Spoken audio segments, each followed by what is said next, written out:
Baiju isn't in his shop. Oh, you're looking for Dr. Baiju. He's resting today, but he said to send any patients to the back room. Ah, okay. Thanks. We'll head on through.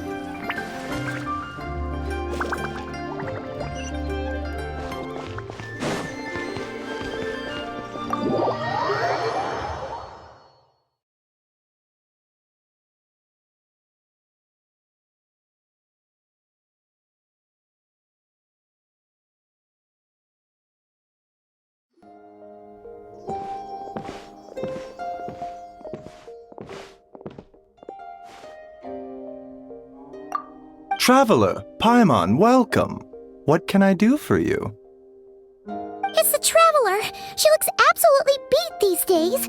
She has these huge dark circles around her eyes, like she hasn't slept a wink. And she keeps spacing out.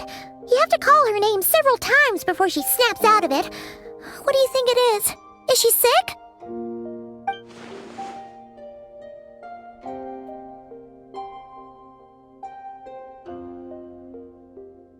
Very peculiar. In all the time we've been acquainted, this is the first time you've come to me with a health complaint. Come, let me take a look at you.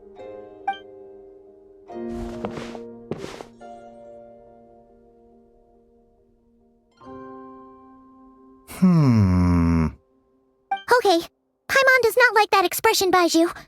It's not serious, is it? Complexion is good, eyes are clear, breathing is steady, pulse is strong. Physically, you appear to be in good condition, Traveler. In theory, your energy level should reflect that. You should be feeling right as rain. Hence my concern. A clean bill of health is usually a good thing, but in this case, it likely means your situation is more complicated. Physical illnesses come with detectable symptoms that can be used to diagnose, medicate, and cure the condition. But afflictions of a non-physical nature, they fall outside a doctor's realm of expertise. Huh? What do you mean, non-physical nature? Curses, dark magic, it's hard to say. It could just as easily be a simple case of mental fatigue. Why don't you rest here for a bit? Whatever it is we're dealing with, clues to your condition are sure to reveal themselves in time. Once we know the root cause, we can administer the right treatment.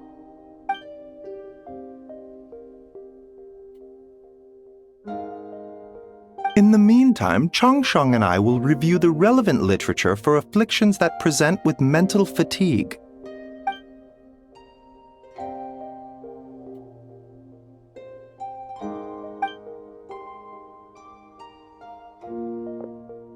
Oh, must be a rare condition if not even Baiju and Changsheng have seen it before. Well, all we can do is take their advice. You look like you're about to collapse anyway.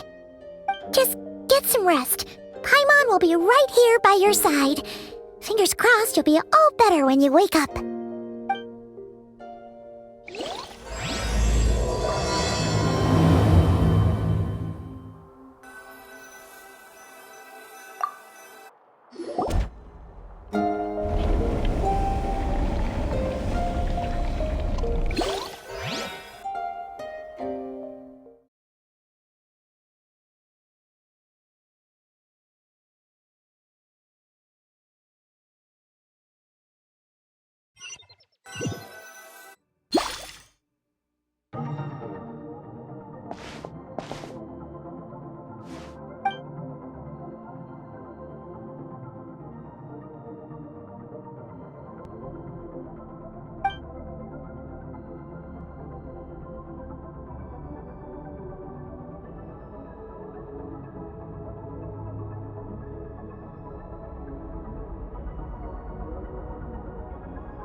Traveler! Traveler! Rise and shine! Time to wake up!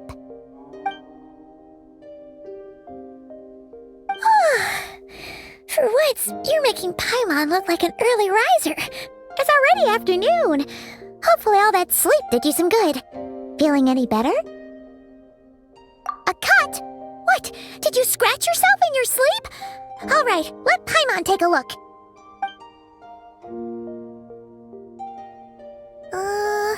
Nope, nothing there. Wait, did you have a nightmare? Okay, don't panic. Paimon heard that dreams tell us what we need by showing us the opposite. So, if you had a nightmare, maybe all you need is something to cheer you up. Come on, Paimon will treat you to something yummy.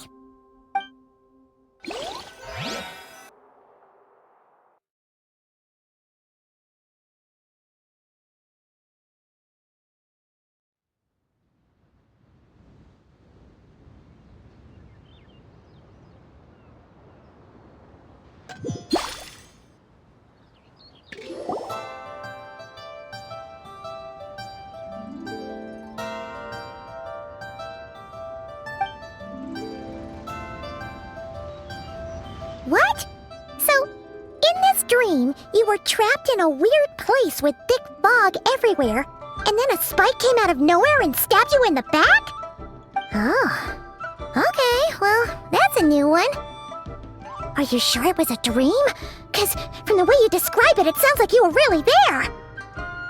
But then again, you woke up right where you went to bed, and you were definitely in a deep sleep this morning. Then, it's decided. Paimon will stay up and watch over you tonight. If anyone tries to mess with you, Paimon will beat him up. Or, wake you up first and then we can beat him up together.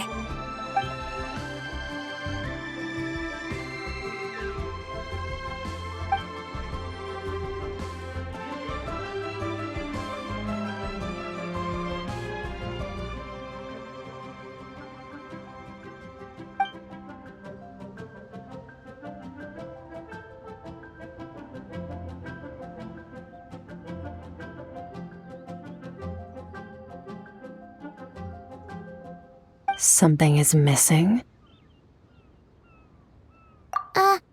Did you just say something? The flesh remains whole, but the soul is incomplete. Left unresolved, the mind will wither away along with it. Ah! What the? Wait! Paimon remembers you! You're Child's master! Skirk? Right! What are you doing here? The last time we saw you was at the Primordial Sea in Fontaine, right? But then we left and never learned where you went after that. Child's been looking everywhere for you, by the way. What brings you to Wanmin Restaurant of all places? You came here looking for us? And were you the one behind that hocus pocus just now? Tell me, what is it that you saw? Tight-lipped, huh? I suppose that's fair. You, I'll take a glass of wine. Oh, of course! Coming right up. We make this one in-house. It's not too strong. Enjoy. Chef Mao, I'll take a grilled tigerfish over here. Coming right up. If I knew we'd be this busy, I wouldn't have approved Shenhe's vacation. At the end of the day, what happens to you is of little consequence to me. I'm not here to try and win you over. Trust me or not, the choice is yours. If you want my help, now's the time to speak up. You have until I finish my drink. I was investigating an abyssal disturbance in the area and happened to notice you.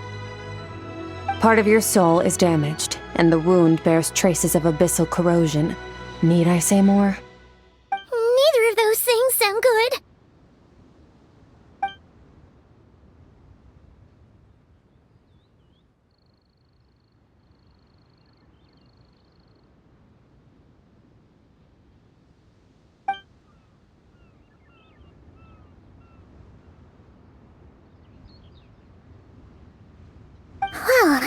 Should we trust her? She mentioned an abyssal disturbance. Maybe that has something to do with what's going on with you. But we could always find a different expert on the abyss to help us out. Yeah, and that thing she said about your soul being damaged is scaring, Paimon. Definitely something we should fix sooner rather than later. Skirk's an interesting one, that's for sure. But from what Child's told us, she doesn't seem evil, at least. 1, 2, 7, 10. That'll do. Well, have you made up your mind?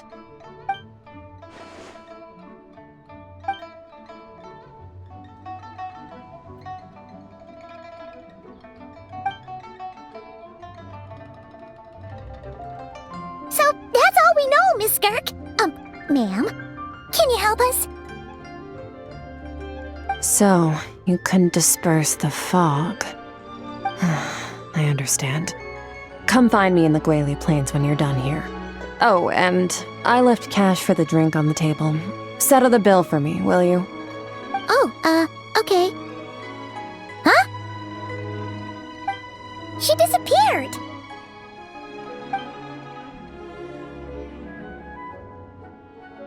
Wait, hold on. You overpaid. Here's your change. Oh, no. This includes the drink, so it should be the right amount. I didn't think you two ordered a drink. We didn't. It was that lady who came and sat with us, remember? You brought it out to her yourself. You sure? I could have sworn there were only 2 of you at that table. What? What'd you put in their dish, Chef Mao? Some kind of hallucinogenic mushroom? You got them seeing things. Seeing things? Wait, so neither of you noticed her? Young lady? About this tall, wearing a purple dress? She ordered a glass of wine! Oh, now you mention it, that vaguely rings a bell. And it looks like I did open the wine jar, so it must have just slipped my mind. In any case, that settles your bill. Come again soon.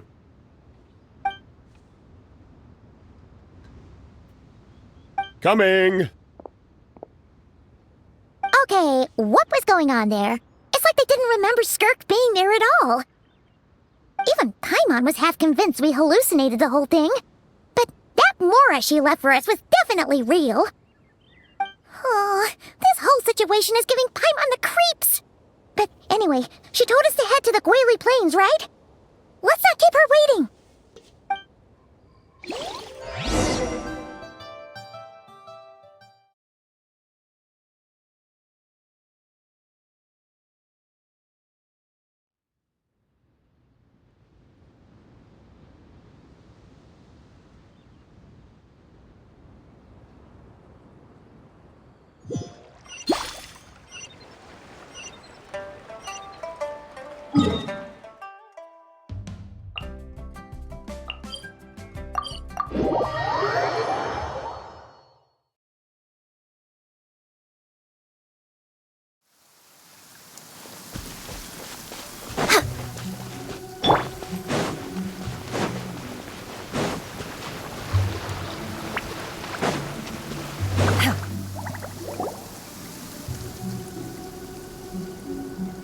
Whoa, what are all these rift hounds doing here? Huh, looks like they're collecting something. Oh, let's go check it out.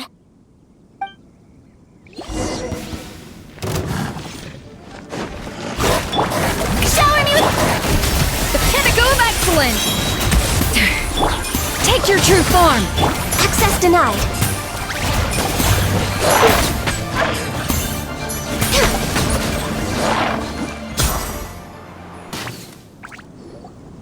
So, this is what they were collecting. It looks kinda like...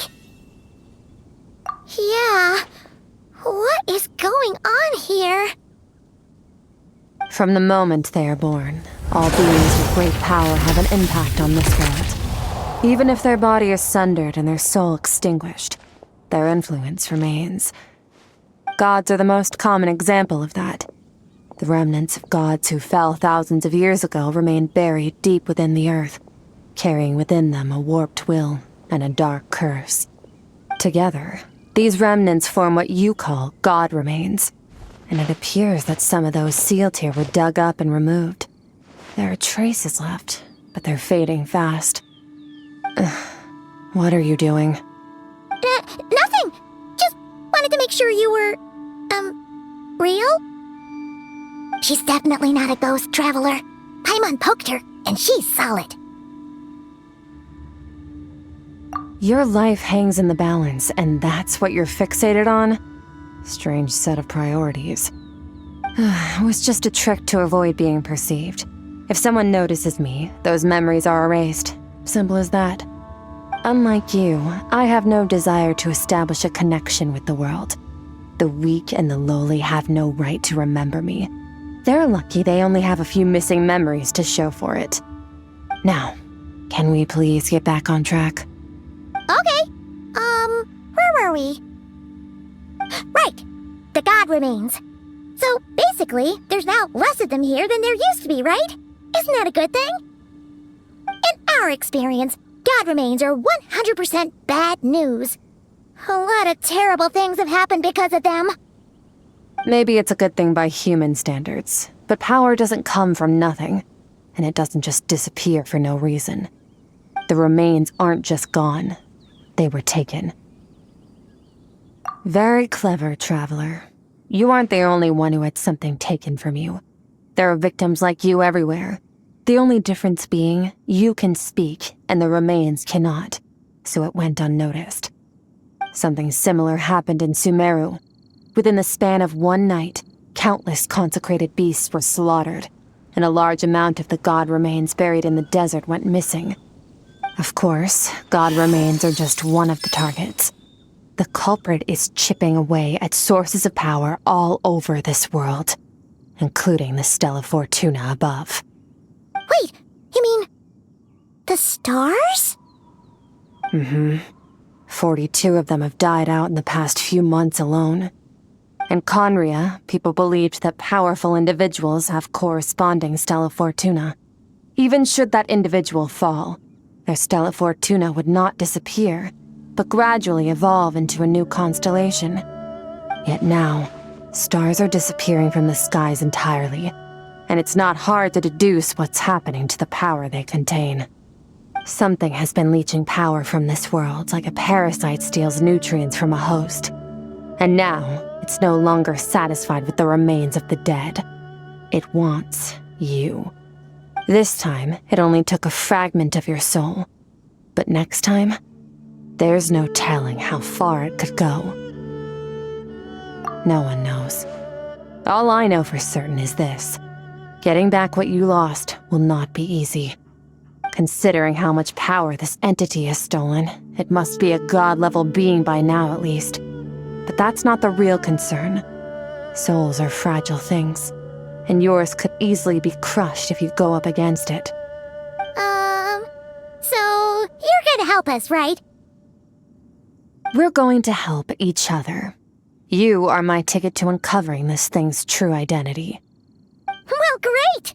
You seem super strong and you know a lot about the Abyss, so Paimon will take it. Don't get all mushy on me. All I'm doing is helping you get back to normal after a sudden crisis. And I should warn you, getting mixed up with me can have unforeseen consequences. We're on very different journeys. You don't want to be in my debt, trust me. You help me uncover the truth behind this entity, and I'll help you recover what you lost. This is a transaction, that's all. You would do well to remember that. Now, come along. Yeesh! You'd think she'd be a little friendlier since she's agreed to help us. But nope, she's just like when we met her in the primordial sea. So cold. Well, whatever. If that's how it's gonna be, then she doesn't deserve our friendship. What she does deserve is a super embarrassing nickname. Ah, Paimon's got it. Frosty the Lavender Melon. Serves that Ice Queen right! Anyway, the important thing is that we get that piece of your soul back. So, let's follow her and see what sort of plan she's got.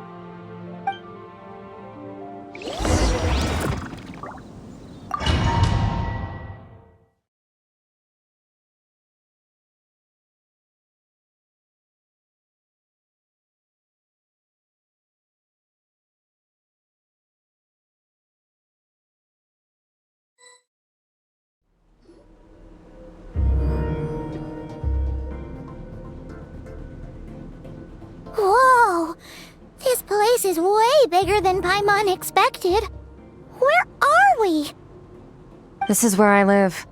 I suppose it's the closest thing I have to a home here. It is. I brought you here because time flows differently in this place.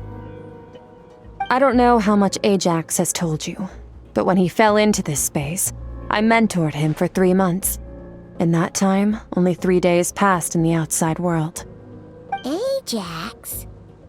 Oh, right! That's Child's real name! Yeah, Paimon remembers him mentioning something like that. So, a month here is equivalent to 1 day in the outside world? That should mean we're safe from that power-hungry soul snatcher for now, right? Yes, well, I didn't bring you here just to show you around. In the outside world, the Traveler could be attacked at any moment, but coming here has bought us quite a bit of time. Now, we just need to figure out how to investigate that place you saw, the one full of fog. Both your description and the abyssal disturbance I felt point to that space having some connection to the abyss. It could even be a domain similar to this one. The thief who stole that fragment of your soul is hiding there, but the abyss is a chaotic and turbulent place. If we want to pinpoint their location, we need to see what that space looks like without the fog. Abyssal power can grant a special form of sight. Have you ever wielded abyssal power before? Okay. Do you plan to learn? That tracks. All the information you have suggests the abyss is something sinister, and that abyssal power is a wild and dangerous force that always spells disaster. And you're saying that's not true? Depends on your perspective. Floods and hurricanes take countless lives too. But if one day you gain the power to control them, what was once a calamity is now just another tool in your arsenal. I'll respect your opinion, though. Just means we have to turn to the second best option. A little abyss crystal that contains my power. Wear it on your head, and we'll be able to perform dream mirroring when we fall asleep. Dream mirroring? It means experiencing whatever the other person is dreaming. Everything they see, think, and feel. Since you haven't studied the art of using abyssal power, and have no plans to jump in the deep end right now, I'll have to do the investigating for you. With dream mirroring, every time you slip into a deep sleep, I'll see with my own eyes whatever scene plays out in your mind. Then, I can guide you through the dream environment, and we'll take back what was stolen from you. Huh. You make it sound so simple. Tough to say. This is an unprecedented situation for both of us. Even assuming we do manage to find where this entity is hiding, like I said, getting your soul fragment back won't be easy. To play it safe, I need to give you some special training first. Wait, you're gonna teach her some of your martial arts? Does that mean the next time we see Child, we have to treat him like our senior? Do as you want. For my part, I don't see you as my disciples. You're already a pretty good fighter. All I'm planning to do is build on your current skills and train you for the specific scenarios that I think we might face. But that's enough talk. If you're ready to do this, then come with me. Time might be more lenient here, but that's no excuse to waste it. Oh, she moves fast. Paimon can hardly keep up with her. So, special training, huh? Kind of a rare opportunity. with your skills, there's not a lot of people qualified to train you. The last time something like this happened was probably anti-Raiden Shogun training, right? Oh, feels like a lifetime ago. Skirk seems pretty strong too, though. Remember how she said that the all-devouring narwhal was just her master's pet? Maybe we really will learn something here.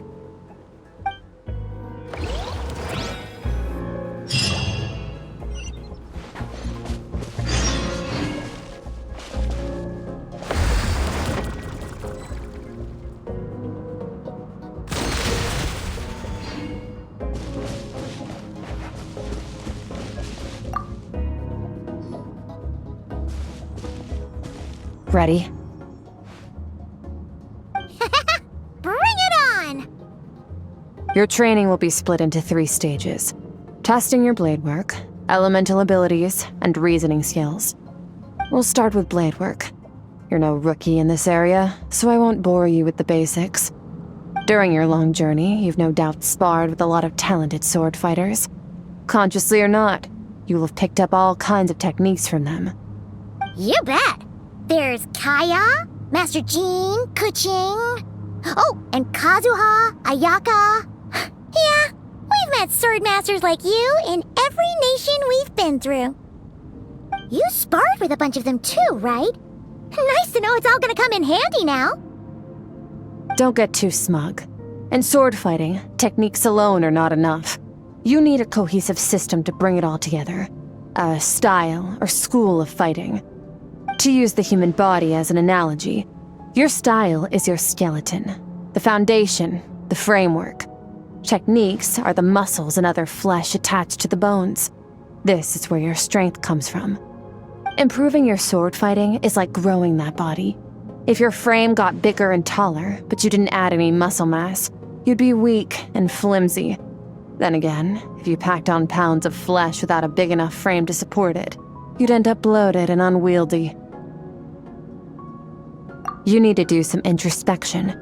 Take a good, hard look at your past experiences and figure out which parts of what you've learned are just techniques and which parts can be used to form your own system of blade work. Only then will you get the full utility out of all your thoughts and observations along the way. Only then will every strike you deliver make perfect sense. Wait, is that it?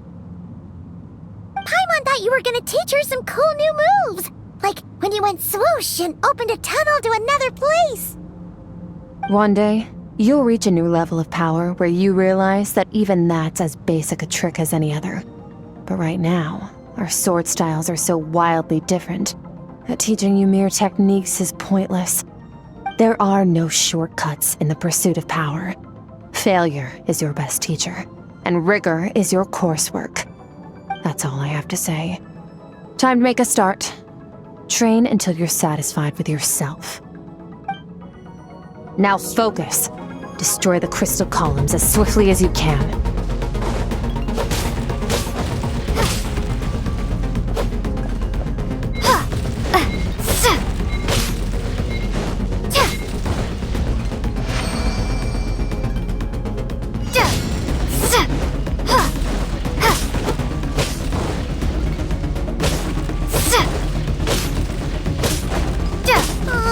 This is making Paimon's head spin. Hang in there, traveler!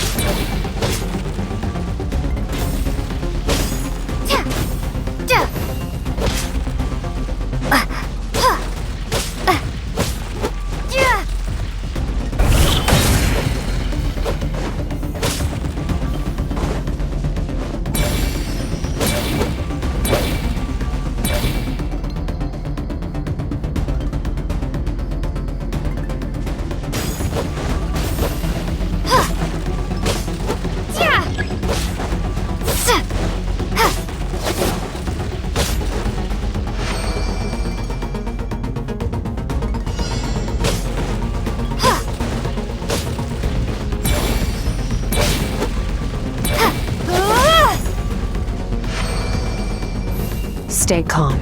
Use your head. You have to keep it together.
will be frozen in time. Cut to the chase. Consider a moment of true mastery that you've witnessed in another person and ask yourself, what lies beneath the surface? What's their guiding philosophy? What's their state of mind as they maneuver their weapon? Now take that and practice it right away with speed, skill, and strength, over and over, until your hand is one with your mind. This is the only path to true growth. Step on up. Dance with the waves.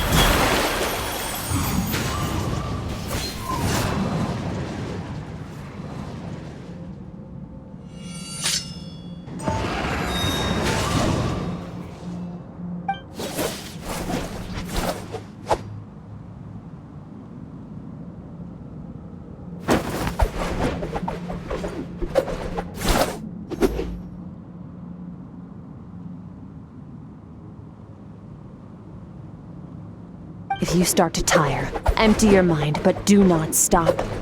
Stay in that frame of mind as you keep up the fight. Get rid of all redundant movements. Imagine your sword is an extension of your own body. Wield it just as you wield your arms, hands, and fingers. 'Twas on a deserted, moonlit night that the hero approached the vile dragon's limpid lair.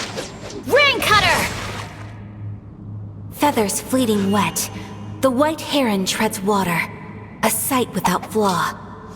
Master of Inazuma Kamisato art Tachijutsu.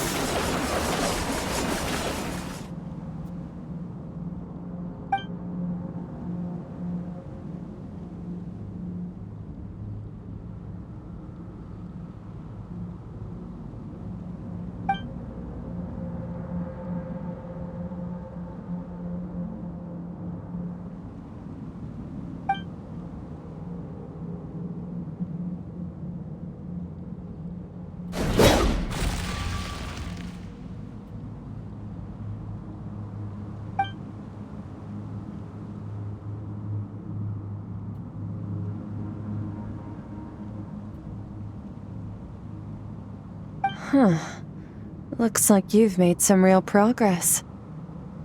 That concludes your training session. Awesome! Paimon knew you could do it! How do you feel? As you should be. Time flies when you're training hard. You've actually been going for several days now with no rest. Yeah, meanwhile Paimon's had a whole bunch of naps. But you were so focused, she didn't want to interrupt you. Go get some sleep. I'll be doing the same very soon. Let's hope you see that foggy place in your dream, so I can get this investigation over and done with.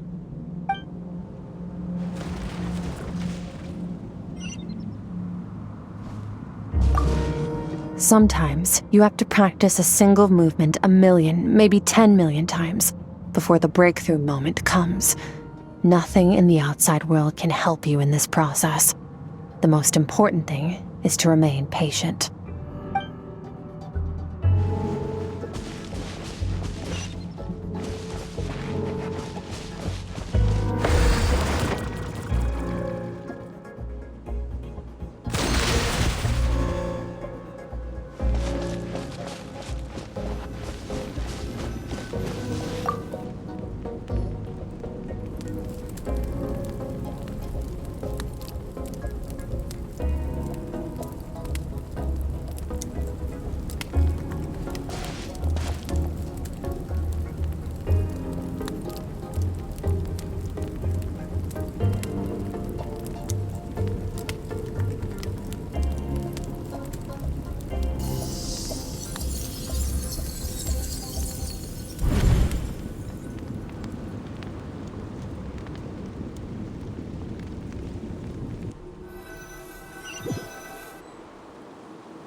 Skirk, why are you skipping classes again? We've talked about this.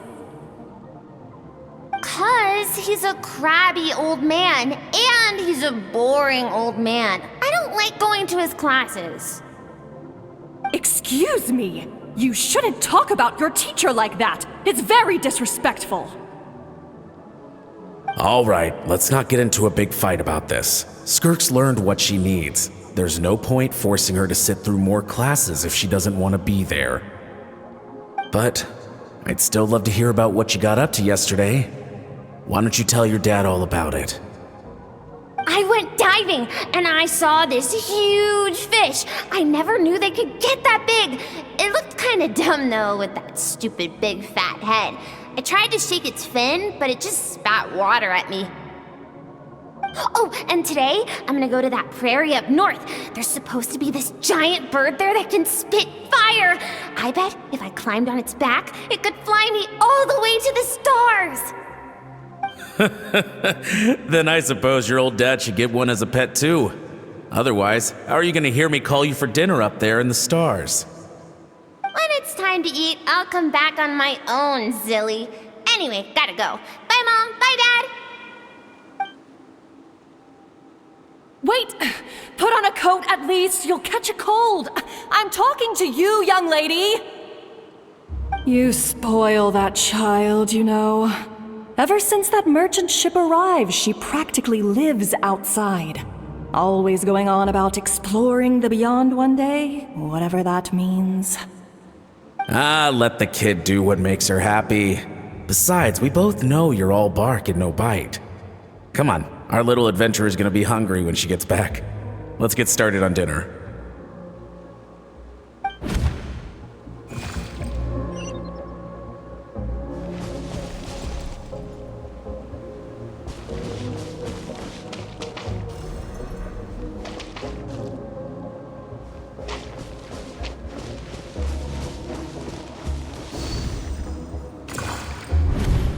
The stars shimmer high above. But what lies beyond the stars? Mountains as far as the eye can see? An endless snowy plain? Or maybe buildings taller than the sky, like the people from the merchant ship said? I can't be the only one asking these questions. The universe is fascinating. If only I could meet some other people like me. We could set sail together and explore every corner of the world. I'm sick of being a kid. There's so many amazing things out there, and I'm ready to see them all. But for now, I'm starving. Better get back.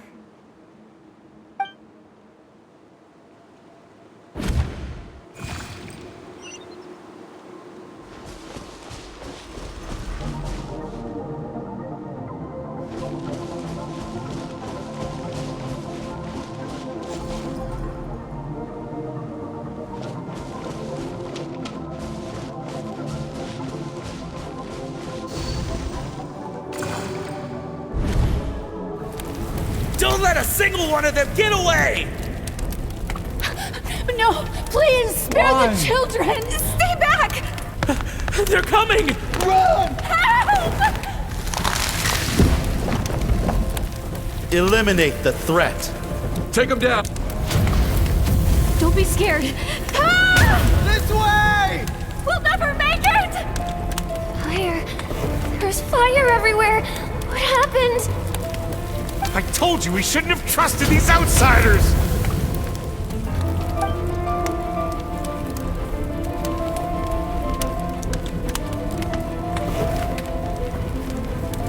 Why are you doing this?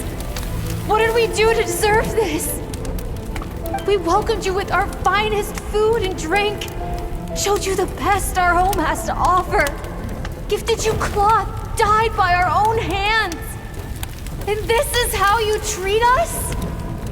Run! Save yourselves! Captain, Zone 3 is clear and we have Zone 2 surrounded. Begin extermination. Remember the orders from upper command. No one is to be left alive. Rest assured, sir. We have enough munitions to annihilate these savages and burn their entire civilization to the ground. Good. The only ones who put up a real fight are that man and his wife, correct? What's their status? We shot the man in the ankles and the wife broke her wrist attempting to fight back. They won't be doing much more fighting. They're holed up in their home for now, but they won't last long. To prevent them from making some kind of last stand, we're planning to clear out the other zones first so we can send a bigger squadron to surround them. Well, well. Turns out some of these beasts do know how to use their claws. Now the threat these savages pose will be undeniable. Let them cling to what's left of their lives for a little longer. Once the other zones are cleared, I'll cut off their heads myself.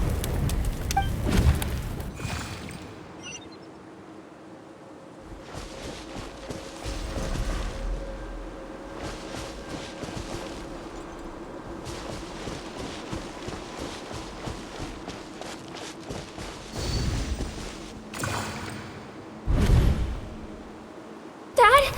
Mom? Skirk, you're all right? Thank heavens. I'm so happy to see you, sweet girl. But you need to go. It isn't safe here. They'll be back any second. What happened? You're bleeding a lot. Dad?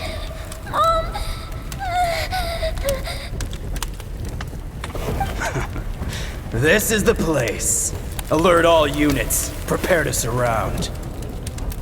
Run, Skirk! Run as far away as you can! Don't trust anyone! Your dad and I, we're not afraid to stare death in the face, but we need you to survive. My clever girl, so curious. You're already so brave. I know you're going to grow up to be such a positive light in this world. Whenever you miss us, just play this song. Remember, life is a gift. Don't let darkness claim it. Break down the door! Look what we have here. A savage that can pluck a tune. Well, the show's over.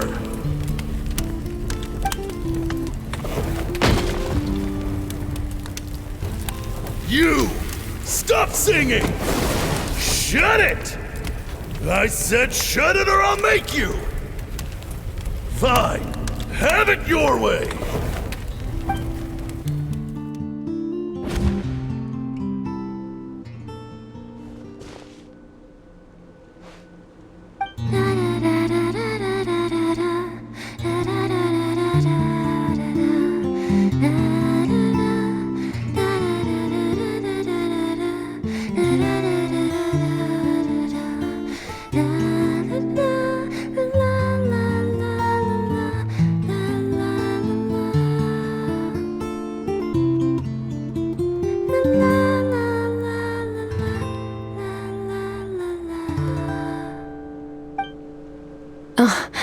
You're awake? I found a few clues while you were asleep, but it's only a start. Now, time for the second stage of your training. This time, the focus is elemental energy. Come find me when you're ready to begin.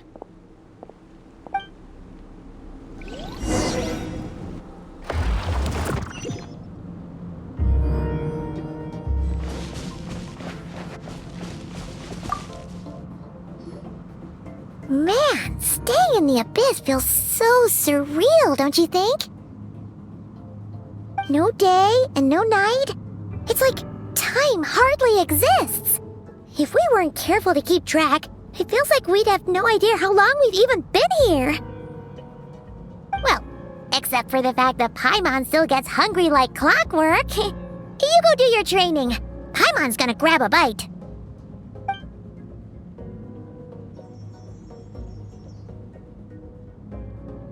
The way I see it, the pursuit of power is divided into 3 stages. The first is mastering the use of standard weapons. Next is learning how to harness natural energy. And after that, you're free to challenge even higher dimensions. The natural energy of Teyvat is, of course, elemental energy. But that's not my area of expertise. I draw from a different source of power. Abyssal power, yes. Also known as the power of the Void Realm. My master, Sertologi, is a true expert in that area. After all, he was one of the group of 5 that infamously stole the all-encompassing power of the Abyss, an act for which the people of Conria gave them the epithet, the 5 Sinners. The elemental energy of Tivad, on the other hand, is derived from the power of the Light Realm. These 2 forms of energy exist in direct opposition to each other. Suffice to say, there's not much I can teach you this time. A keen observation, traveler. Call it respecting local norms. The Abyss stands in direct conflict with the will of this world. So, to make my life easier, I disguise my power to make it appear cryo-like in nature. It's a technique I learned from some Conrian ruins, known as the 7 Shifting Serpent. If you ever change your mind about delving into abyssal power, I can teach it to you. So I've heard. You seem to have a knack for removing abyssal power. But is purification really what's going on there? Like I said, power does not simply disappear. Just thinking out loud. Let's focus on your elemental training. That's what's gonna help us if the situation gets tricky. True growth comes from adversity, but only if you make the choice to pick yourself up again every time you fall. So, it's time to push yourself to the limit, and then keep pushing. This is the only way to advance at pace. Use the power of Animo to clear the field as fast as you can!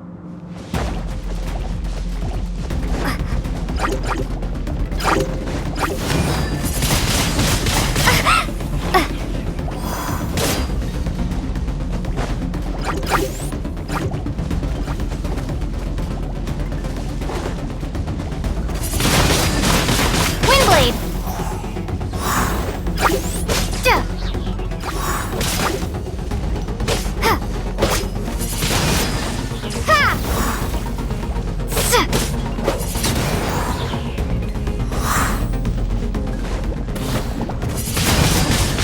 Windblade!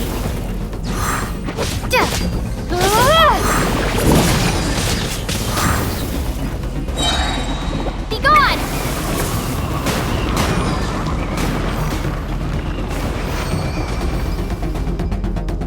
Observe your surroundings. Look for things you can use to tilt the scales of success in your favor.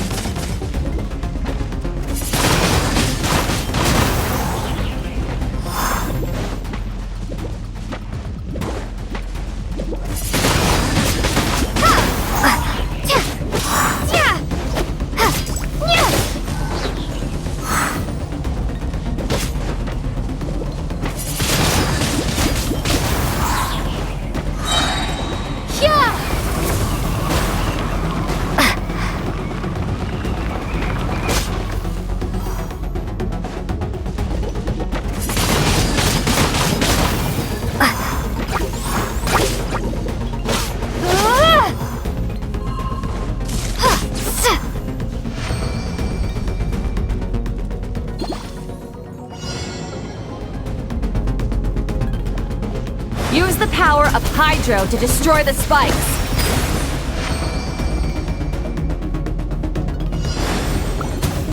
Faster! Don't give them a chance to strike you! You need to be quicker than you were in your dream!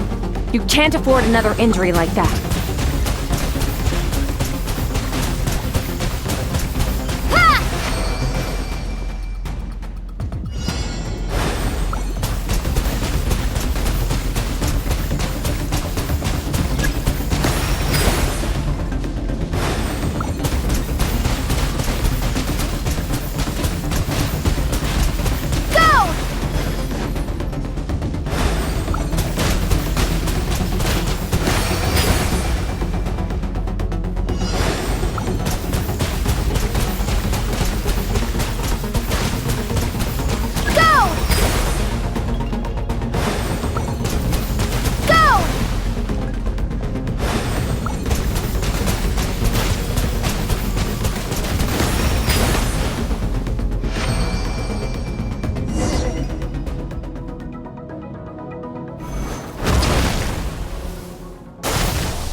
You need to understand what makes you special.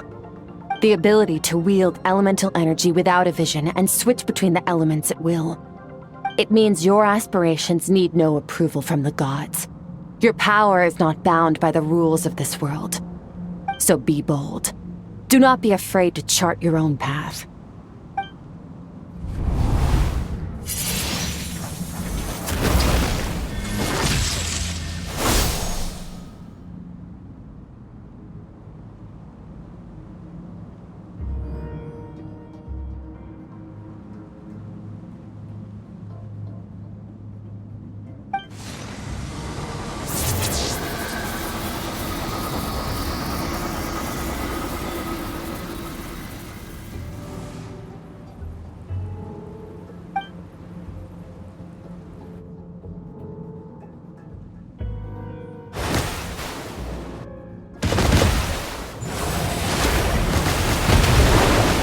Very good. It seems you've reached a deeper level of connection with the elements. Long enough for you to lose yourself in your training, which is a good sign. Relentless practice with the elements has drained all your strength, but it's also what allowed you to make progress. Get some rest. When you wake up, we'll proceed to the final stage of your training.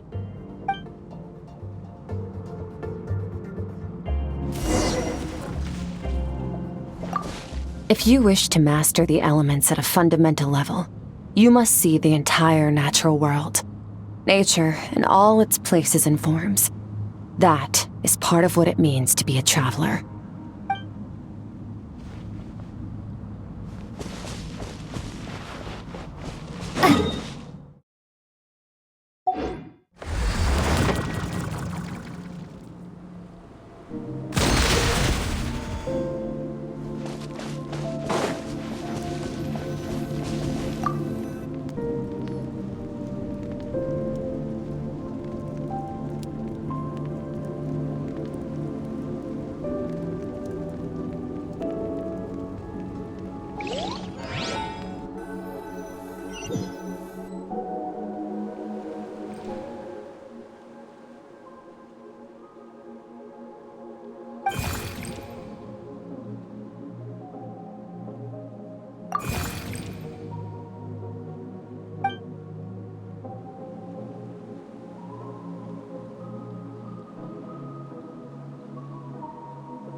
What is the secret to power? Longing, hatred, self-preservation. No, it is fear. The fear of losing those you love. The fear of watching your home burn. Fear of loneliness. Fear of death. Fear is the source of evolution. It forces humanity to adapt to their environment and overcome hardship.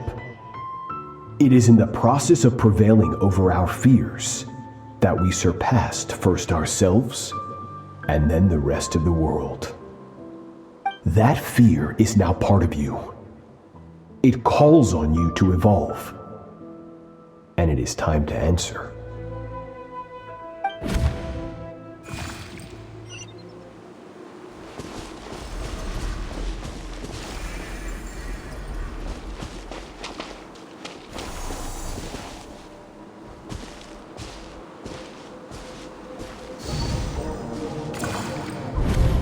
Any minute spent missing home is a minute wasted.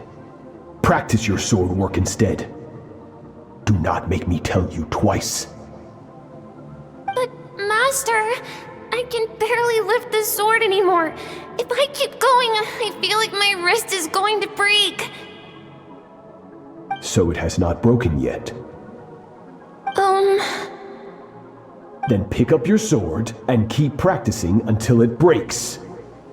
I want to hear the cracking and splintering of bone. After all, bones can always be reset.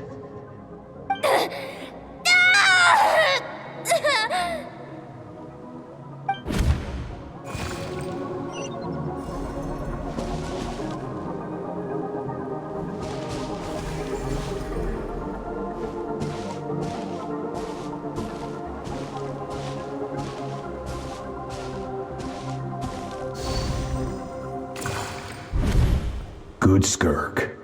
Once again, you survived. How do you feel? Cold and pain. These are signs that you are adapting to the abyss.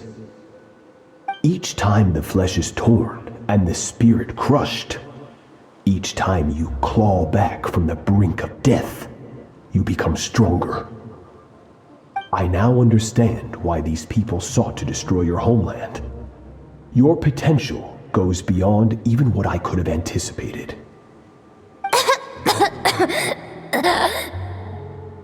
But you still have much to learn in your pursuit of strength. Your mind is rife with distractions. From now on, I shall show no mercy in your training. You must learn to shut out all the pointless emotion, crush the self that makes you weak, and become master over your physical form. Get up, Skirk. Wipe the blood off your face. Cut away the rotten parts of your flesh, and mend what is broken. Then take up your sword.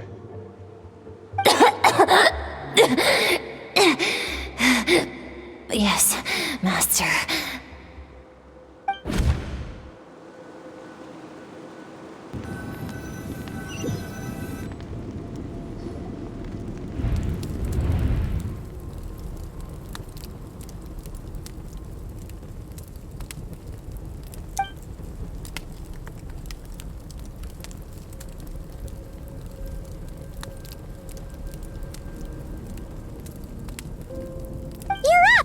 Hopefully you got some good rest. Skirk said to tell you that she's ready to start the final stage of your training whenever you are. So, want to head over now? Or did you want to wait a little?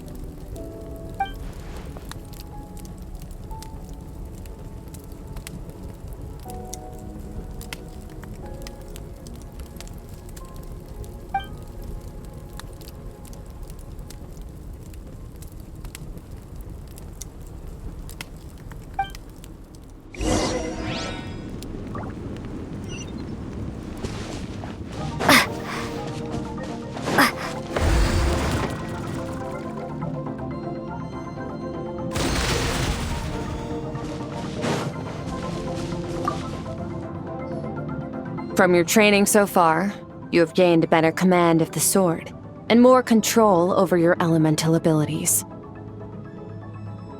That's only part of it. Experience is the real teacher. Your journey, the friends you have made, the dangers you have faced, these have taught you more than I ever could. Now, it's time to focus on how you react under pressure. You must be able to think rationally, even in unpredictable combat situations. To simulate this, I'm going to attack, and you're going to block. Ready? Not bad. That defensive stance looks near unbreakable.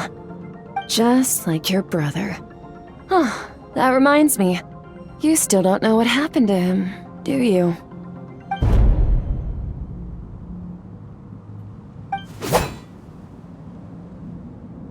Hey, no fair! That's cheating! You think every opponent has the same moral code as you? You can denounce their deplorable methods all you want, but only if you live to tell the tale. The dead don't get to complain. Strong emotions will always arise in combat.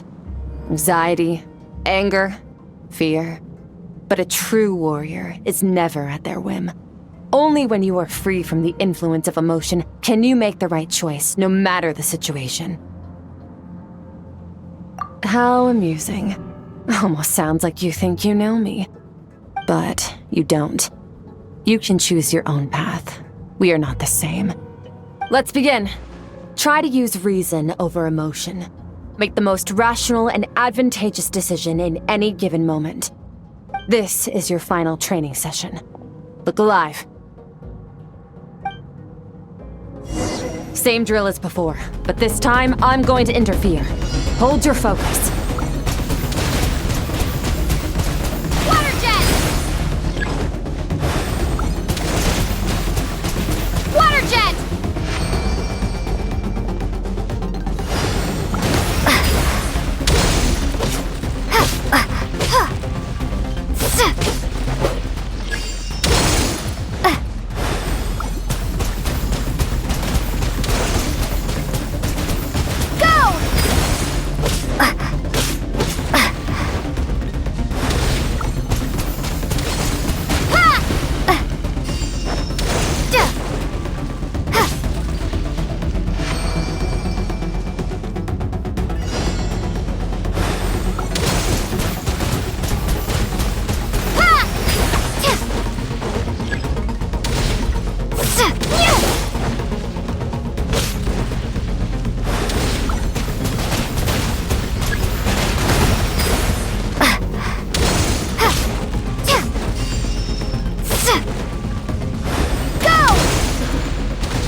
Not bad.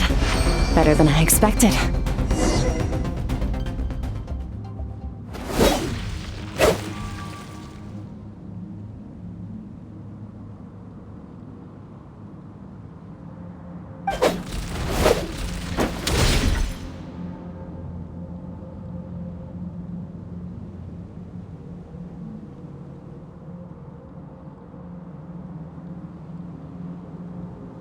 You're getting the hang of it. The first step to controlling your emotions is controlling your mind. You want a unified train of thought. It all comes down to focus.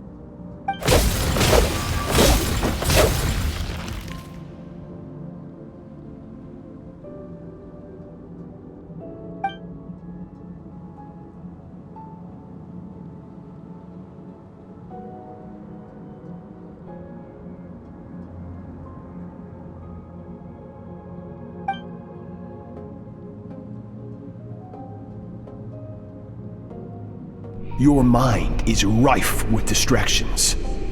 From now on, I shall show no mercy in your training.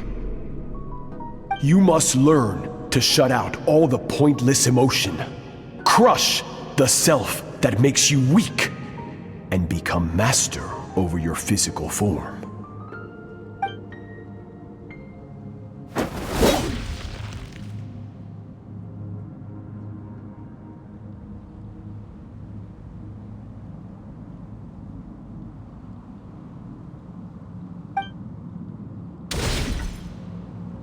Stop. Let's pause here. One look, and I can tell your mind has wandered. That's to be expected. There's a limit to how long a human being can concentrate on one thing. Staying calm and focused sounds simple in theory, but in practice, it's more demanding than sword work or elemental abilities.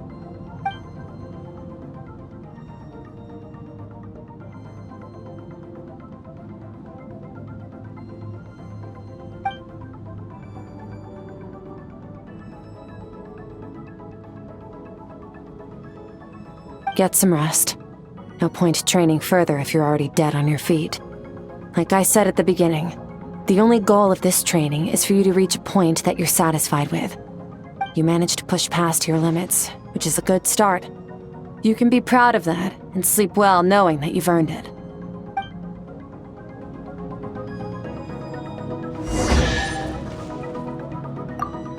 Warriors will train day and night to perfect their skills. But when the battle comes, their fate may be decided in a matter of minutes.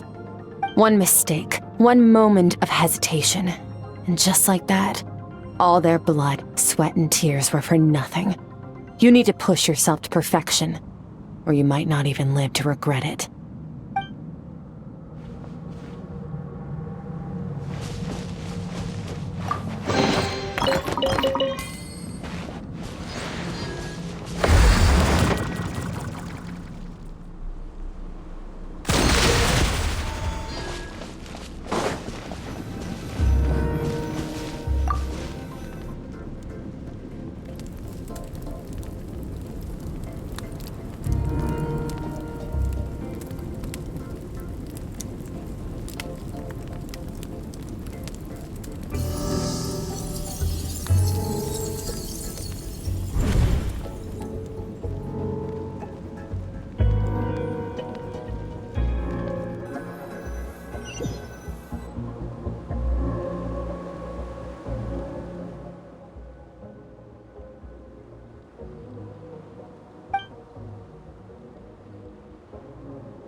Skirk is amazing. She faced down that terrifying giant and cut its head clean off. Oh, she got hurt though, didn't she? I heard it was pretty bad. Yeah, well, that's a given. But the moment she was on the mend, she got right back to practicing her sword work. I heard Master suffered a grave injury once too. Lost an arm and a leg and still came back stronger than ever. Skirk's becoming more like him by the day. Incredible! I wonder if I'll ever reach their level. They're always so resolute, so unshakable.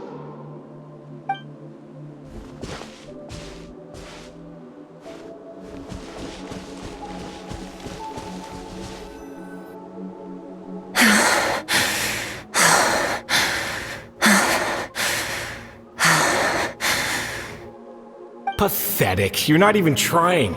You're so much weaker than you think. Skirk, have you become a positive light in this world?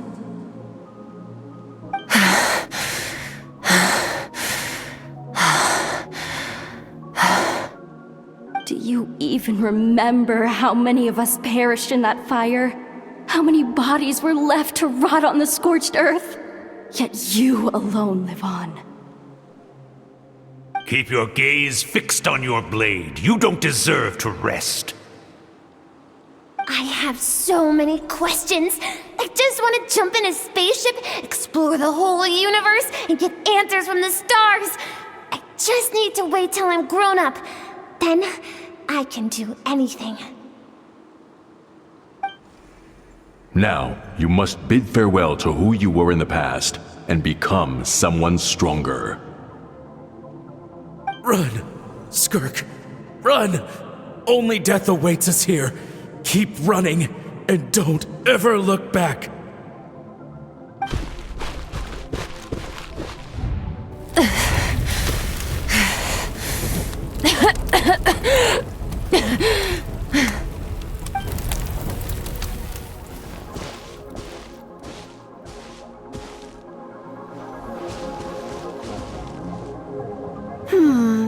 Let's see here. First things first, you need a new identity. Going around telling people you're from somewhere beyond the stars won't do, now will it? How about saying you hail from beneath the earth instead? As the Conrian saying goes, venturing out into the universe and down into the abyss are the same in that both are braving the dark unknown. Well, I'm a visitor on this planet, so I'll follow the rules. Ah, splendid. That saves me quite a bit of trouble. Let me offer you a piece of advice in return, although it might not be what you want to hear. I know the pursuit of strength is important to you, but taking a moment for yourself every once in a while is never a bad idea. Ignore her existence for too long, and there will come a day when you can no longer hear her voice.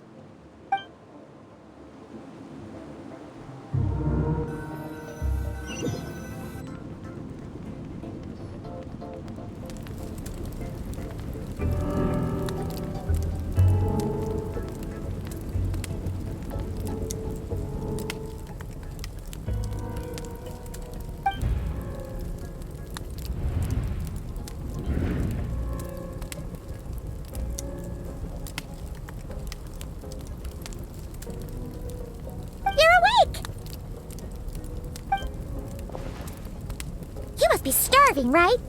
Ta-da! A barbecue feast just for you! Of course you are!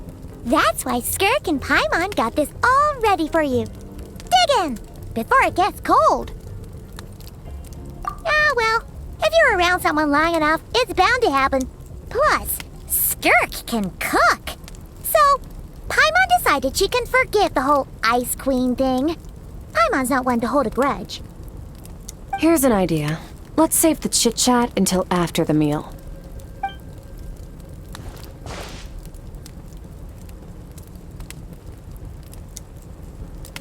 Ugh, so full. Okay, it's Paimon's turn to sleep now. Wake her up when it's time to go.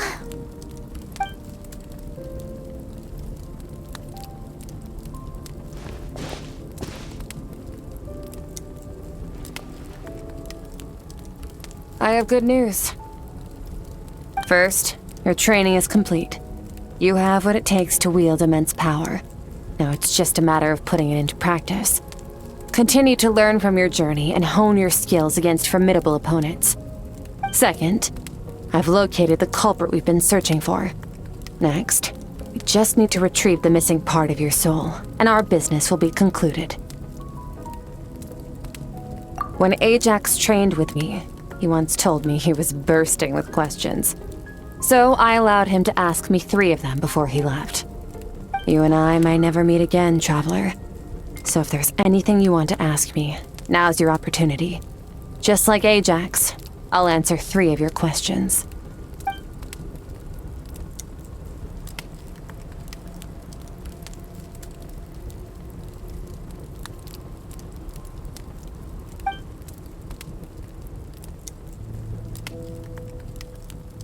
Okay, not the angle I was expecting.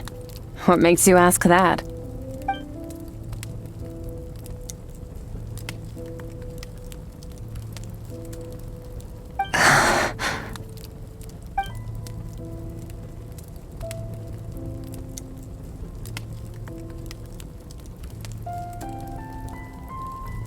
I knew that was a possible side effect.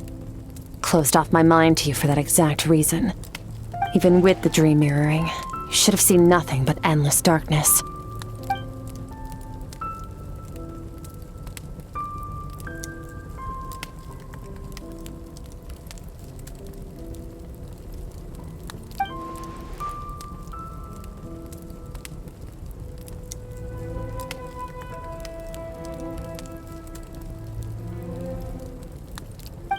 Whatever.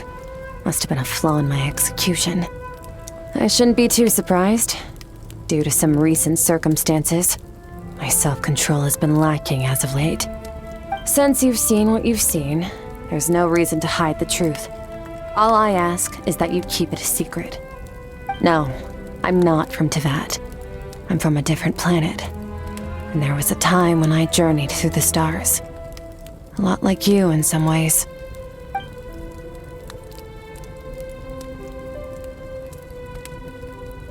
No, we're different in that respect. You're influencing the fate of this world. But me, I'm just passing through. Several hundred years ago, my master, Sertologi, opened the border between worlds and sent me here. But this is not my home. And one day, I'll return to the vast unknown of space. So, there you have it. On to your second question.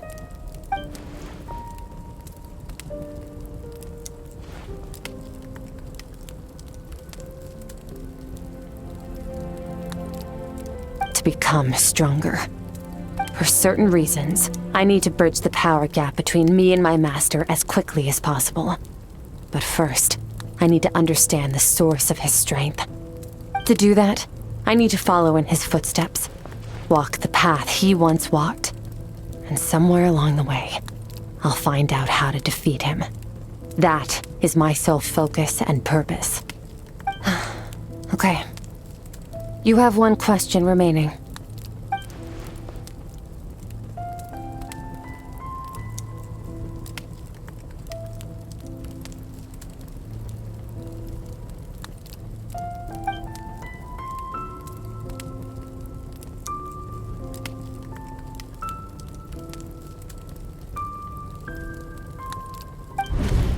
You make it sound so easy. Ever since the incident I experienced there, I've never stopped searching for Master Skirk and that unknown abyss.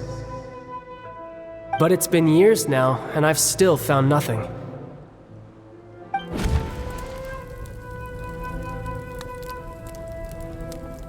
Well, your last question?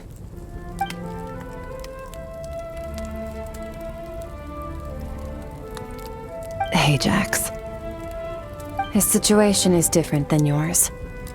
Before you ever crossed paths with me, you'd already encountered many formidable people. studied their techniques, and developed your own skill set. So, during your training, all I had to do was build upon that foundation. But Ajax was so young when he came to me. A complete blank canvas. Children can't help but imitate their role models. In the long run, that would only hinder his growth. Once Ajax has enough strength in his own right, I will allow us to meet again. Until then, let that motivate him to reach his full potential.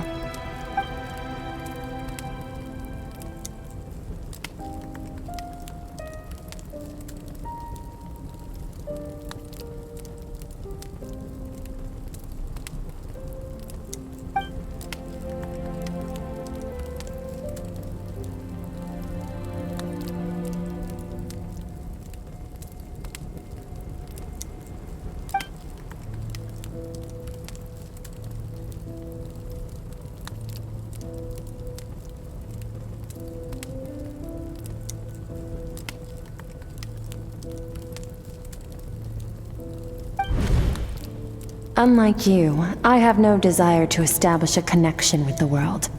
The weak and the lowly have no right to remember me. They're lucky they only have a few missing memories to show for it.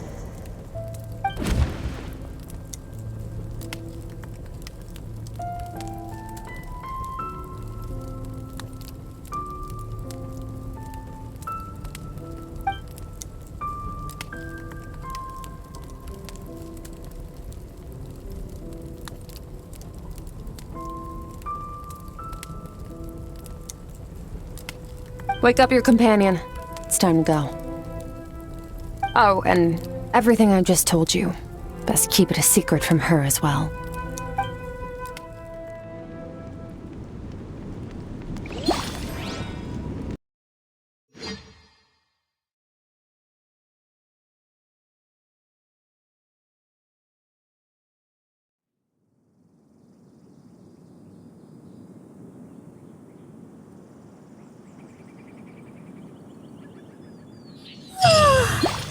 Time to go.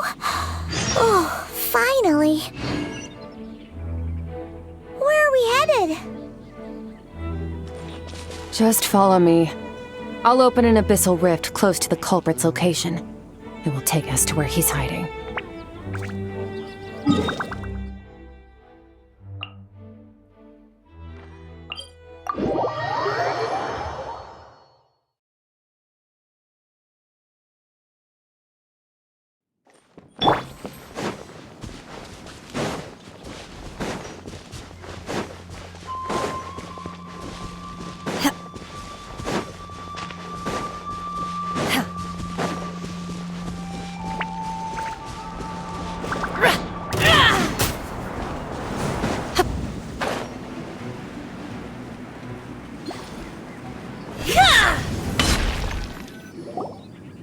Wait, this is near the chasm, right?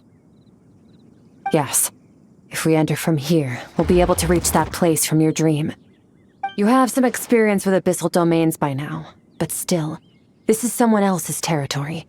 Best to proceed with caution. Don't worry, Paimon's an expert at hiding behind other people for safety. Oh, but, that means you need to stay safe, traveler. All right. Remember your training. Time to put it to use.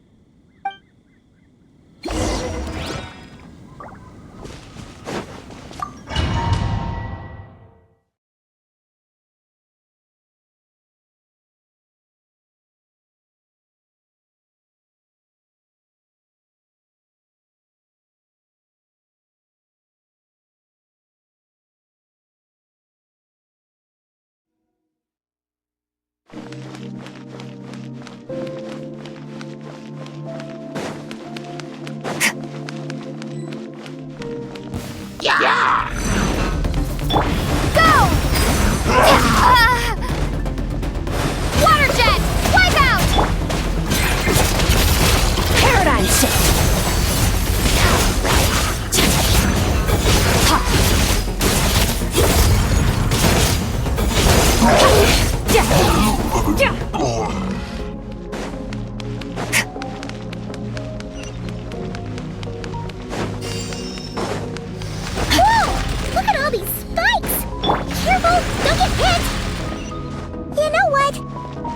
It's just gonna float behind you.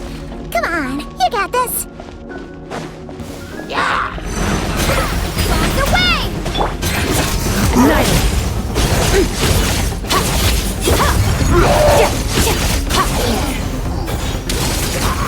Hey, what are you two doing here?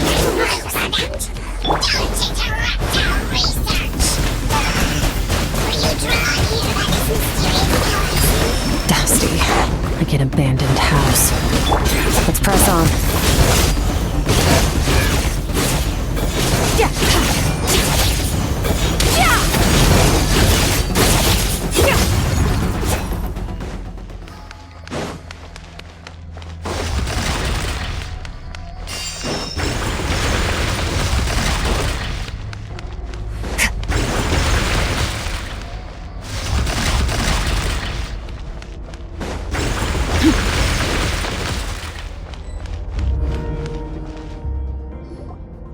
Oh, looks like this is a dead end. Did we make it to his hiding place? Ugh, this fog is making it impossible to see anything! This should be the place where you were attacked, Traveler. The missing part of your soul should be nearby. Can you sense where it is?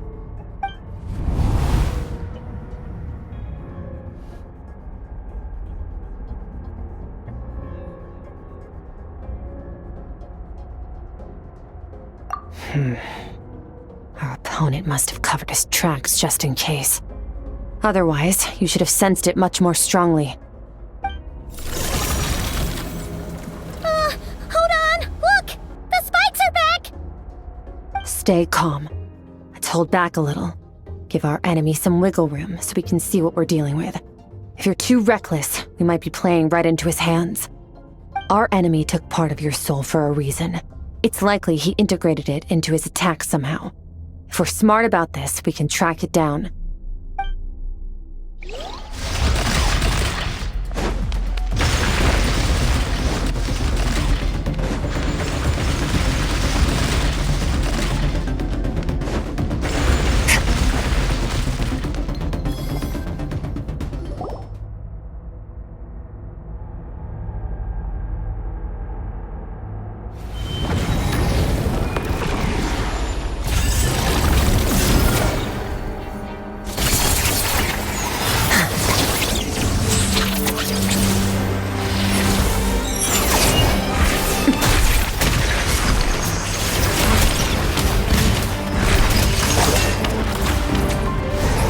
From the start, the attacks have been focused on me. Trying to break through my defenses? I see.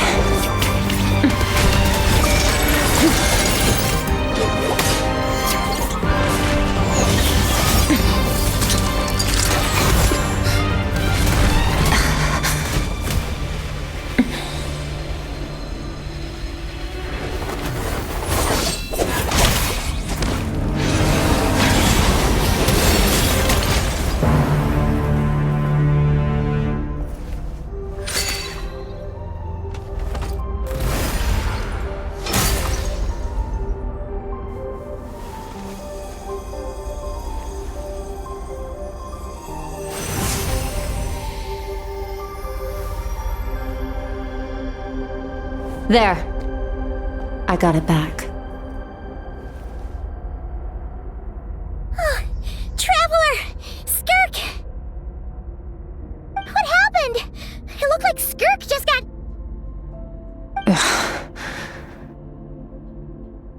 In the Gueli Plains, you asked me why this enemy chose you as his target. Now, the answer is clear. It's not just the fact that your strength is impressive. It's also because of your ability to, as you put it, purify abyssal power. Whatever that actually means. The fact is, that ability allowed him to do something that should have been completely impossible. Namely, break through my defenses and steal my power. No, he couldn't have known I'd come to his domain. He only stole your soul fragment because he knew the value of its power. I doubt he expected it to come in handy so soon. Call it fate if you want. I believe that's the term they use in this world for arbitrary coincidences like this. In any case, it works to our advantage. Once I realized what he was using that power for, it gave me the chance to get back what you lost. I'll cope. Well, done gorging? Good. Time to answer some questions. How did you get the power of the all-devouring narwhal? The all-devouring narwhal? Oh, of course! Paimon knew that spike thing looked familiar. It looks just like that narwhal's horn! I highly doubt you acquired that power through your own strength. Tell me I'm wrong. You're desperate enough to scour the land for god remains and whatever vestiges of power you can find. That alone proves you wouldn't be able to defeat a creature like that. Which leaves one possibility. You know my master, the Foul, Sertologi. The Foul? Who dares call him foul?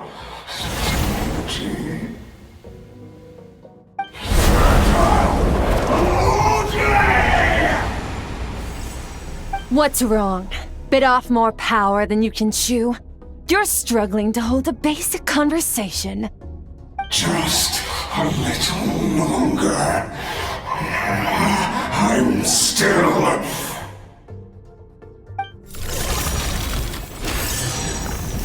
Look! It's back!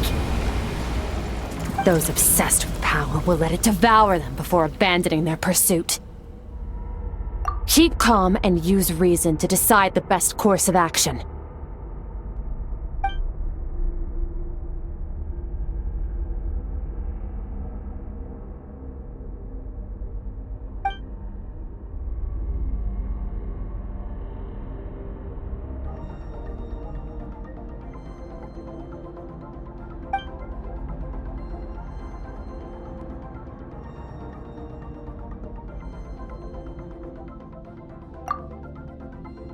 Wise decision. Final victory doesn't always come after a single battle. You've got your soul fragment back, so we both got what we came for.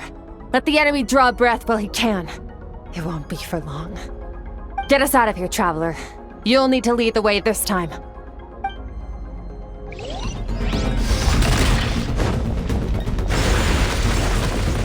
Skirk, is your shoulder gonna be okay?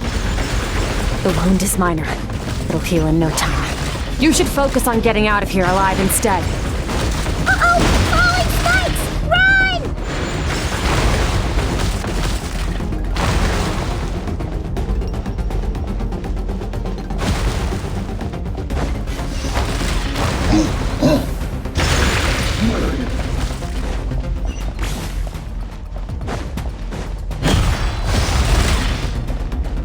Watch out! Looks like this place is about to collapse!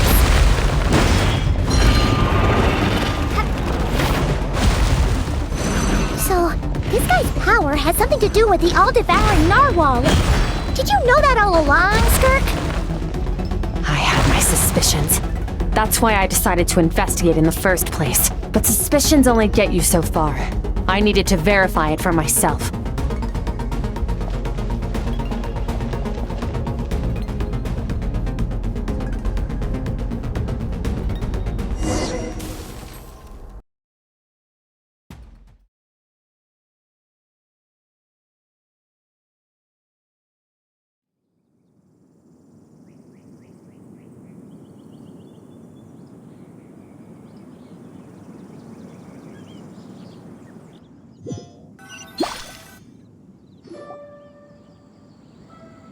Phew.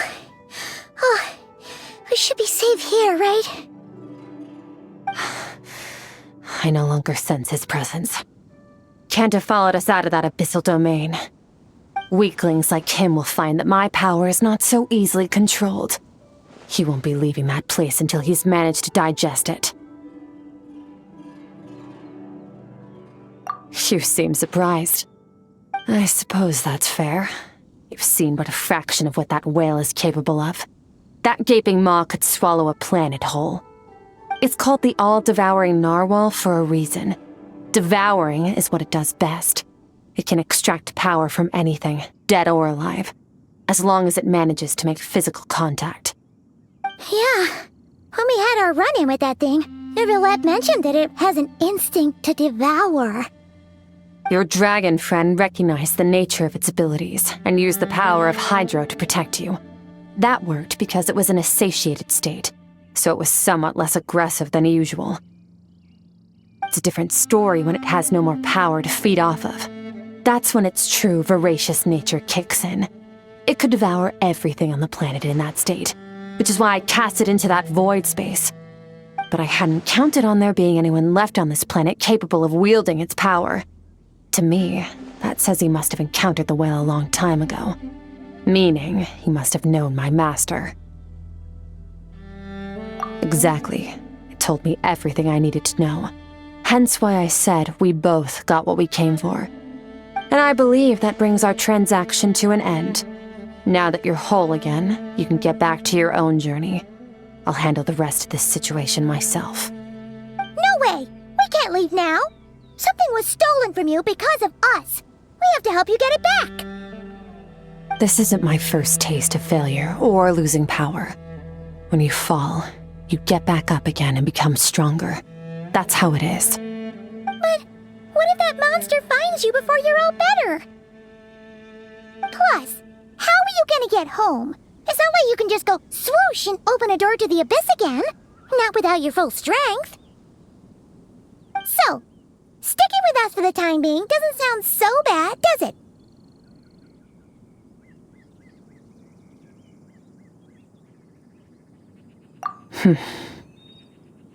Fair enough. Then take this. What is it? A bag of Mora. Nothing in this world is free. I know that much. I'll leave the planning to you. Hurry up and decide where to go. We shouldn't linger. We should take Skirk somewhere she can rest. But where? Paimon gets the feeling Skirk wouldn't like being around a lot of people. Oh wait! Baizhu said we could rest in the back room of the pharmacy, didn't he?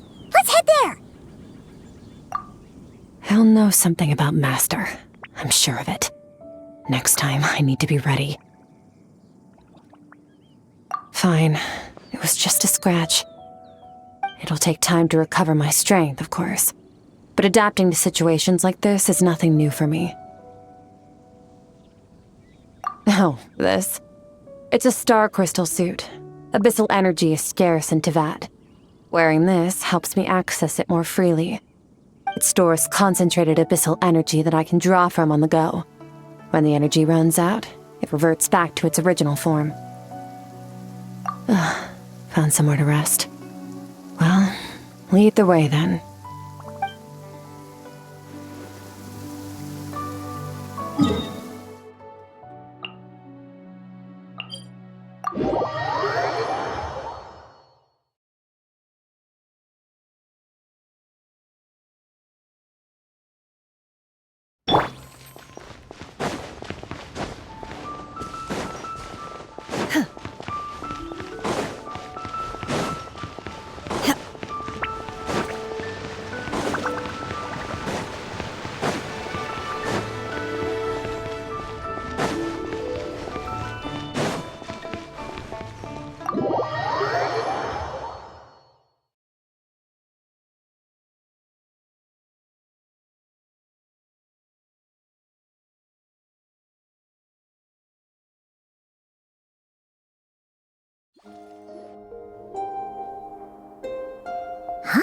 This bag from Skirk has a ton of Mora in it. Does she have a job or something? Wait, no. After what we saw at Wamin Restaurant, that seems impossible. Can you imagine? It would go something like... I'll be collecting my paycheck now, boss. Oh, sure thing. Wait, who are you? Have we met? Can't hold a job if you make everyone forget about you. So, what did you do to get all this Mora? Claimed some buried treasure, took care of a few monsters that were causing trouble. Nothing untoward. It's safe to use. Ah! You heard all that? A sonorous voice like yours is hard to miss. I wouldn't be surprised if the sound of it traveled to the nearest mountaintop. Then, did you by chance happen to hear Paimon's little, joke earlier? You mean when you called me Frosty the Lavender Melon? No, sorry. Paimon totally misspoke just now. She didn't say that at all. It was, a Paimon lookalike. Yeah, she's a piece of work, that one. Always impersonating Paimon and giving people weird nicknames.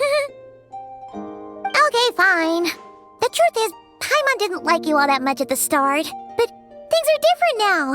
You helped the Traveler in a big way, so what do you say? Friends? Ugh. I noticed there was only one bed. Go ahead and get some rest. Wait, what about you? I don't get tired, and I don't need rest. I'm going to practice my sword work. That should help me regain some strength. But your shoulder... Hey, don't just leave! Whatever. Let her tire herself out. She'll come back eventually. Let's get some sleep, Traveler. That comfy bed is calling, Paimon.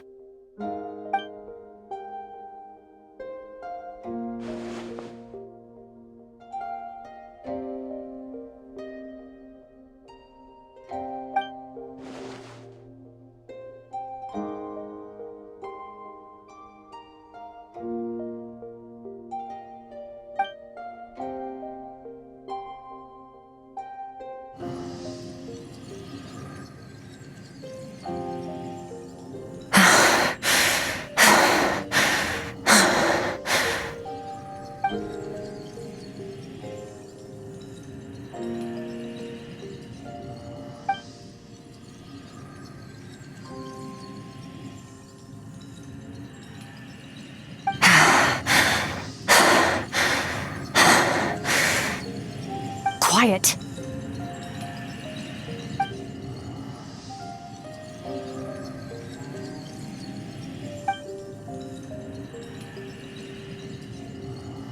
Do you even remember how many of us perished in that fire? How many bodies were left to rot on the scorched earth? Yet you alone live on. Keep your gaze fixed on your blade. You don't deserve to rest.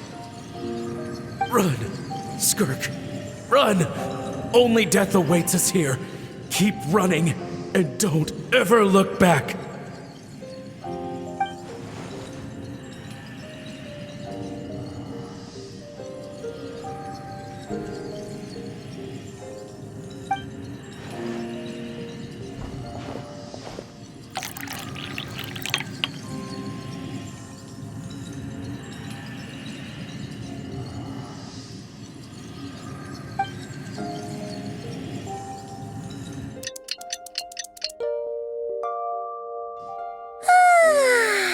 Getting an early night's sleep is the best.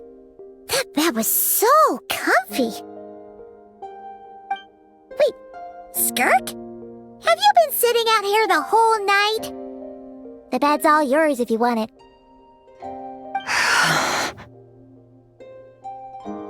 About 60%, maybe 70. Whew! Paimon thought it would take at least a couple of days.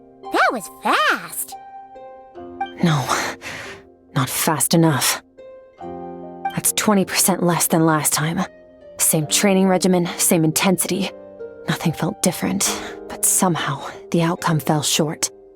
No, I think the problem's with me. I need to meditate for the next 2 days. Deep introspection should help me find the issue. Ooh, sounds intense. We'll watch over you in the meantime, then. Thanks. See you in 2 days.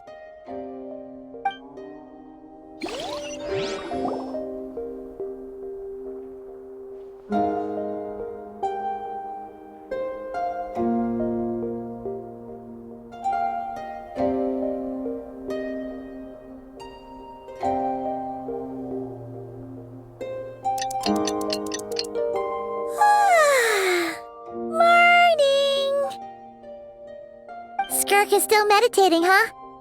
It's been 2 days already. Shouldn't she be awake by now? Paimon can't think of anything we can do to help. Oh, wait! Breakfast! That's it! Paimon will go get breakfast! Skirk is gonna be starving when she wakes up. Be right back.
That's right.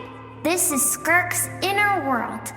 Think of it as the threshold between the soul and dreams. This isn't your first time here, but what you remember is probably a space covered in darkness. I only managed to illuminate a small portion for you back then. Actually, it's my first time talking to someone like this. I only managed to break free and bring you here because the injury weakened her power. I guess that's why I can speak again, too. Call it fate, if you want. I think that's the word they use in this world for lucky coincidences like this, right? Now, before I take you to her, I gotta ask. You're the first outside visitor to ever come here, so what's your impression of this place?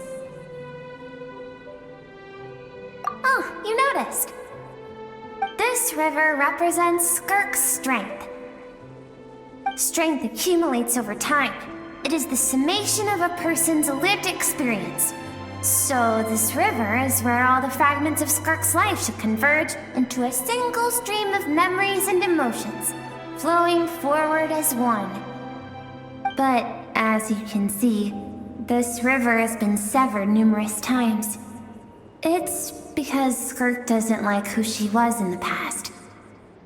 And all she sees reflected in the river is a disgraceful shadow of who she was. She cuts through water and rock with the sword of reason, severs her connection with the past, and begins anew.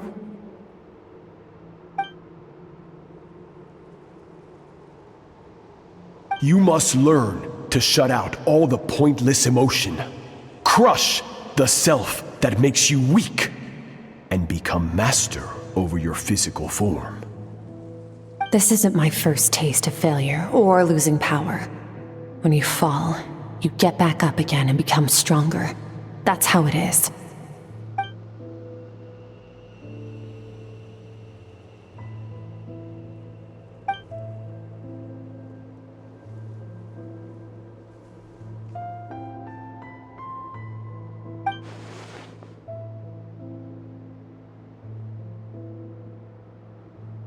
The answer to one mystery invites another question, I see. Let's follow the river upstream. There among the cliffs, among the memories etched into her heart, lies the truth of it all. Soon, you'll understand everything.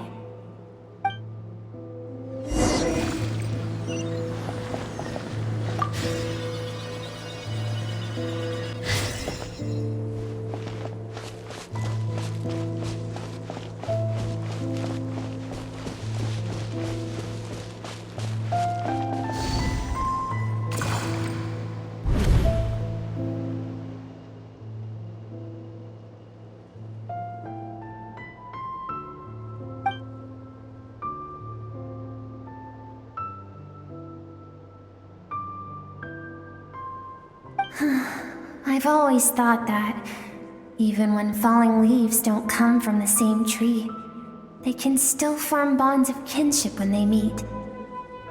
Like meteors, you both made a journey through the stars. Both travelers who have landed on a planet that is not your home. Yet, when she first noticed your presence, although she hesitated for a moment, she still chose to walk away, indifferent as ever.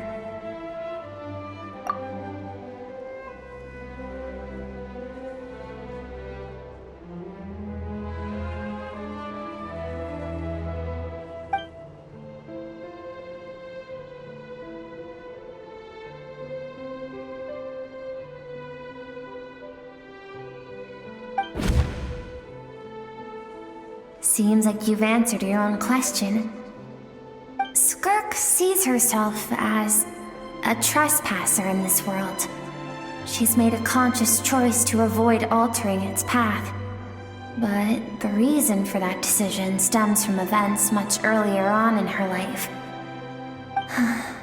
Let's keep going. It's still a long way to the source of the river.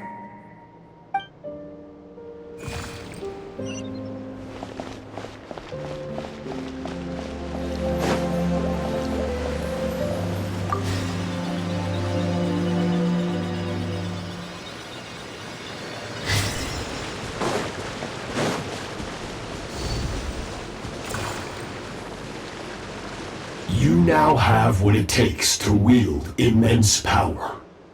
From this day forth, I shall teach you no more. No one can become a worthy warrior through imitation alone. I have given you fangs and claws. Now, you must learn to hunt. You wish me to travel the world beyond on my own, Master? Indeed. Make new friends. Embark on your own journey. And piece together a new future from the shattered remnants of your past. We will still have contact through the abyss. But know this. One day, I will take the life you worked so hard to rebuild and reduce it to ashes. Just like the fire that haunts your mind.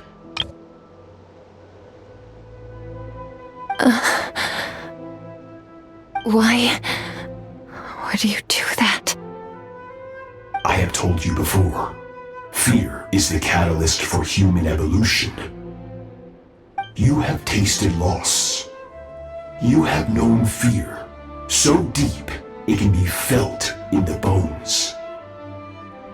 But as living beings, we all have an instinct to detach from that which harms us. And thus pain dampens over time, and the acrid taste of fear becomes but a distant memory. Yet now, I have bestowed upon you the gift of fear eternal. It will drown you in the nightmare of your childhood, or it shall drive you to defeat me whatever the cost.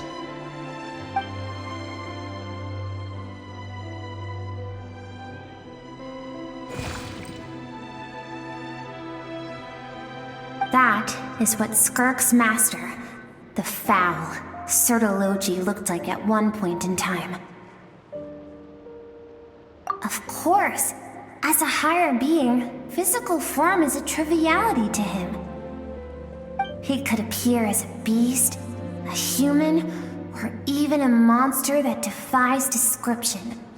The form you see him in here, clad in abyssal armor, is the one he usually wears when traveling through the stars.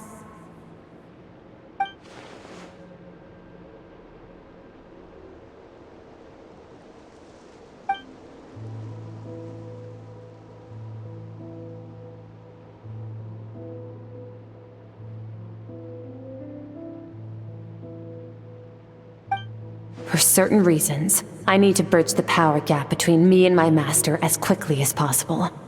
But first, I need to understand the source of his strength. To do that, I need to follow in his footsteps, walk the path he once walked, and somewhere along the way, I'll find out how to defeat him.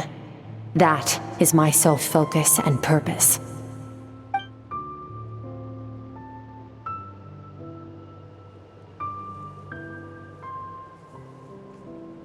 I'll let you in on a little secret. The real Sirology is terrifying. The scope of his power is impossible to understand until you experience it firsthand. It is absolute. The power to crush all things. Shall we keep going? Let's see. We're about halfway there.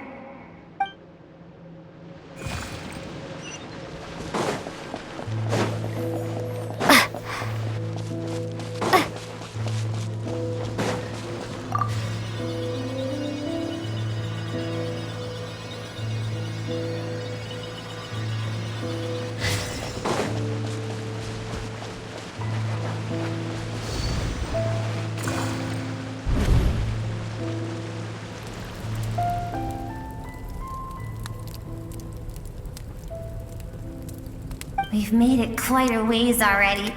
This is Skirk, when she first began training under Sirology. I have set your broken wrist. Tomorrow, you're to train twice as hard. No tears this time. Good. Attempting to garner sympathy through tears is a habit of the weak. A pitiful, useless ploy. Can I ask a question, Master? Why did you save me? I keep thinking, maybe it would be better if I had died. I wouldn't be haunted by that fire all the time. I wouldn't have to go on like this. I saved you because I have a plan for you.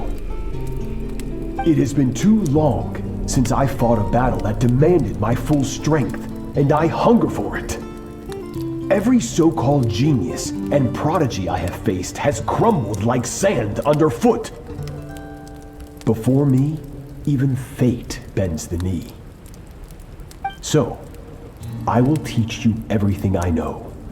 Train you by whatever means necessary, in the hope that one day, you might surprise me. But I don't want to draw my sword against you, Master. What you want matters little.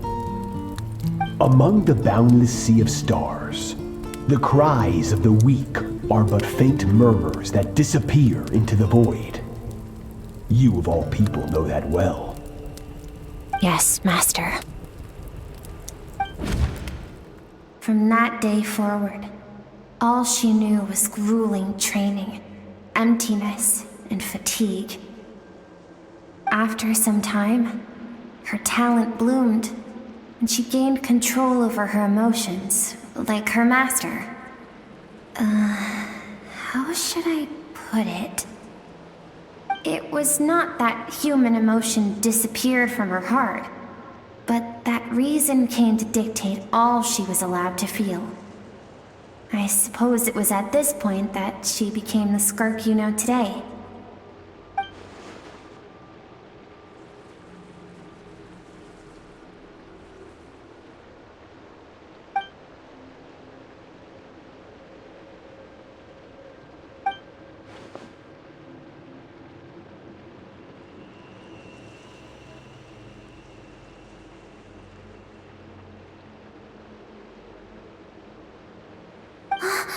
We're nearly there. I almost don't want to reach the end. Well, shall we? This is the final stretch.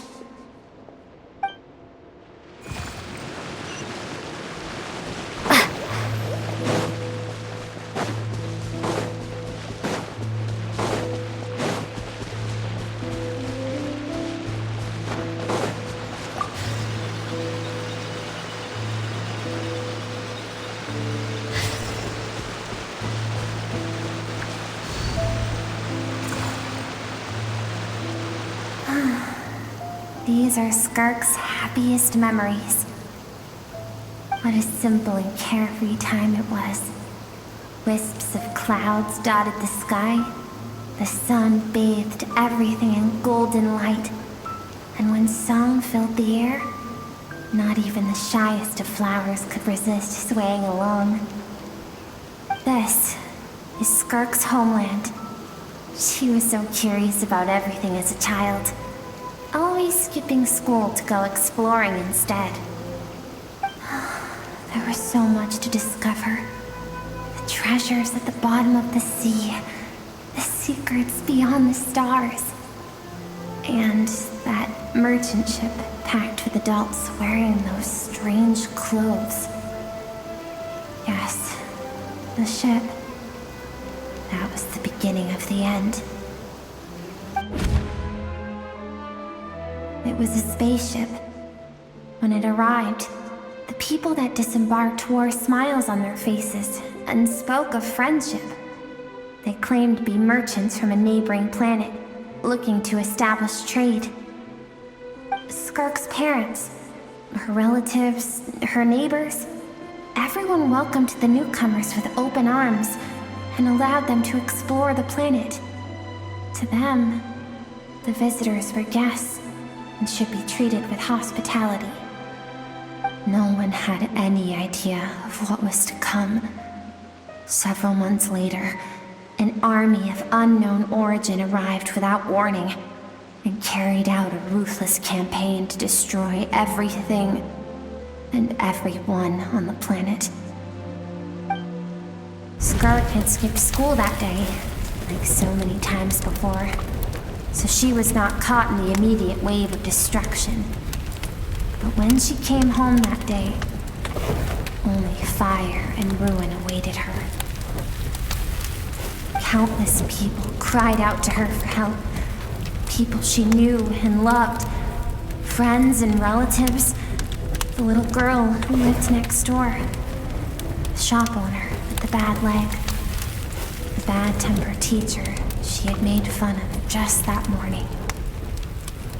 Their lives were discarded like worthless trash as the fire consumed one life after another. Skirk was helpless. All she could do was run. And so she did. She kept running until an unexpected figure crossed her path.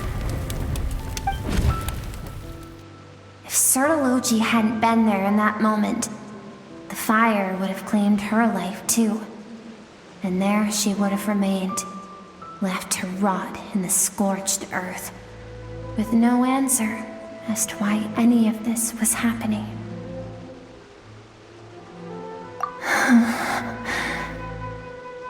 Because she and her people were seen as a threat. As the initial merchant ship explored the planet, they discovered that it hadn't always had the condition to support life. Yet there was evidence of human activity, even during the periods of extreme heat or cold in the past. Further research revealed that, over time, the people of this planet had evolved the ability to adapt to any type of environment or energy source. For that reason, the outsiders viewed them as a potential threat, and decided to eliminate them before the threat could rear its head. And so, the army was called, and the so-called danger was wiped from the face of the planet. Senseless, isn't it? Deemed a threat because of a gift they didn't even know they had. Perhaps it was their own innocence and kindness that doomed them. But in the end, that was lost to the blaze as well. If those with power get to decide good and evil, then all you can trust in is the sword in your hand. And so, before death could claim her, she ran. She ran and never stopped.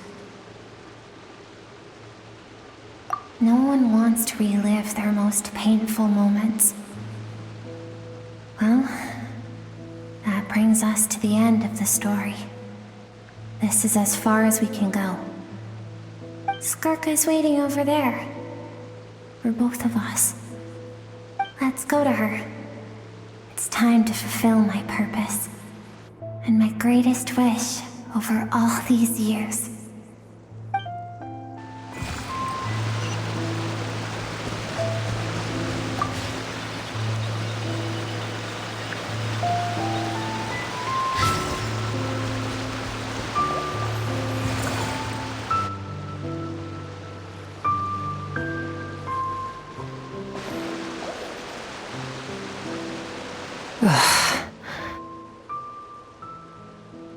So all this, just so you could bring her here? I have things to say to you. Well, to me. I want someone to witness our reconciliation, even if it takes an argument to get there. And she is the best choice in this moment. Her suppressed emotional self. The version of herself she keeps locked in the recesses of her mind, stifled by reason. All those rejected impulses, those discarded aspects of your past selves, they are a part of me now. I am who you used to be. Someone you have refused to face for too long. So, I came to face you instead. You're wrong. I've faced you all along. And that's exactly why I keep you locked here. Your existence makes me weak. Moments of joy and longing are when we are most vulnerable. Don't forget, it was a penchant for goodness over reason that doomed our homeland in the first place. The vastness of the universe renders everything insignificant. Our feelings most of all. Even so, learning from the mistakes of the past doesn't have to mean erasing everything. Strip yourself of your so-called weaknesses, emotions like kindness and empathy, and what makes you any different from the ruthless soldiers who slaughtered our people? The difference is that I'm doing what is right, what is necessary. I allow you to exist, but with limited freedom. That is the greatest kindness I can offer. I have shouldered everything you couldn't carry. I rose above the numbness and emptiness, and it was cold, unfeeling reason that brought me this far. It made me who I am. It made me strong. That is the problem. I want to shoulder those things together. On the grand scale of the entire universe, maybe our feelings are vanishingly small, but why should that mean they don't matter? Emotion gives warmth to the cold expanse of space. It gives meaning to the world around us. Think back to those nights of gazing at the stars, those afternoons of exploring the unknown. Think back and let them grant you peace. A brief respite from the pressure you put on yourself.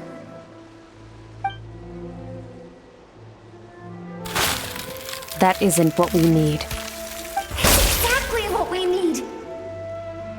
Aren't you curious about why recovering your strength has taken longer than normal this time? Finally, you get to the important part. That is the only answer I came here to find. Then look around. Look at your inner world. You cast aside your dreams and curiosity, and in doing so, you lost your original motivation. You severed all connection to who you used to be, so you can no longer draw strength from your past. Now, the only things driving you forward are fear and survivor's guilt. But these cannot take you far enough. And so, this river, the source of your strength, grows more polluted by the day. And you think that means I should seek help from a weak little thing like you?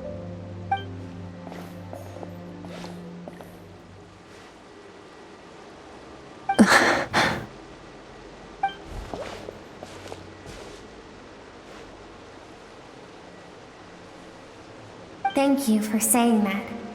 I knew bringing you here would be the right choice.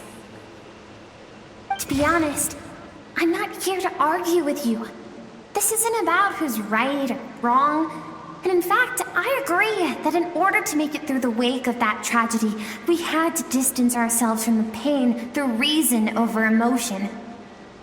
But what is right at one point in time isn't always right forever.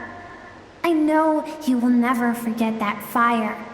I know the fact that you were the sole survivor fills you with guilt. And I know that among the voices that haunt you, mine is there too. Because deep down, you know that you didn't turn out to be the person you wanted to be.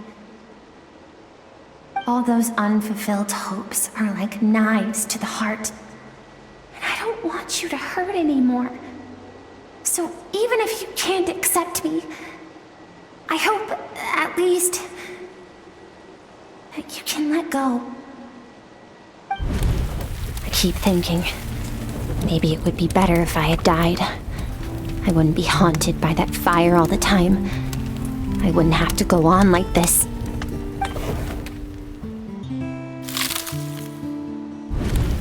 Your dad and I, we're not afraid to stare death in the face, but we need you to survive.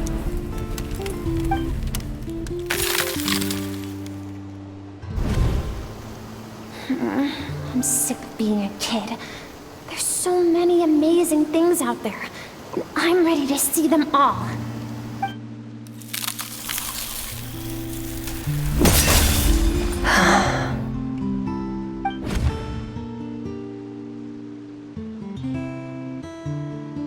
I remember.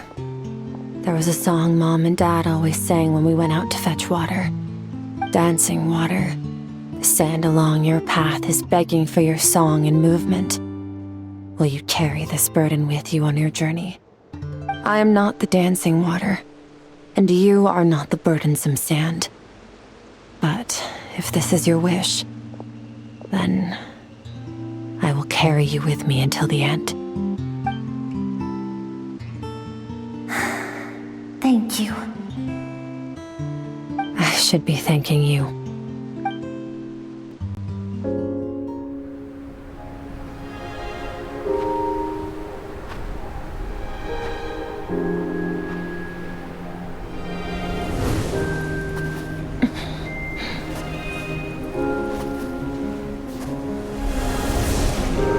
Run, Skirk, run! Remember, leave no one alive! Heed my words, Skirk. Let fear take root in your soul. Did you survive? Why was it only you? Skirk, did you become a positive light in this world?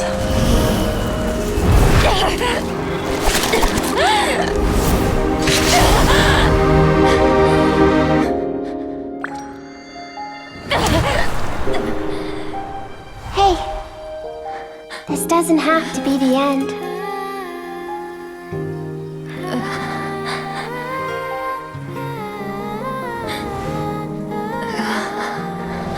Life is a gift. Don't let darkness claim it.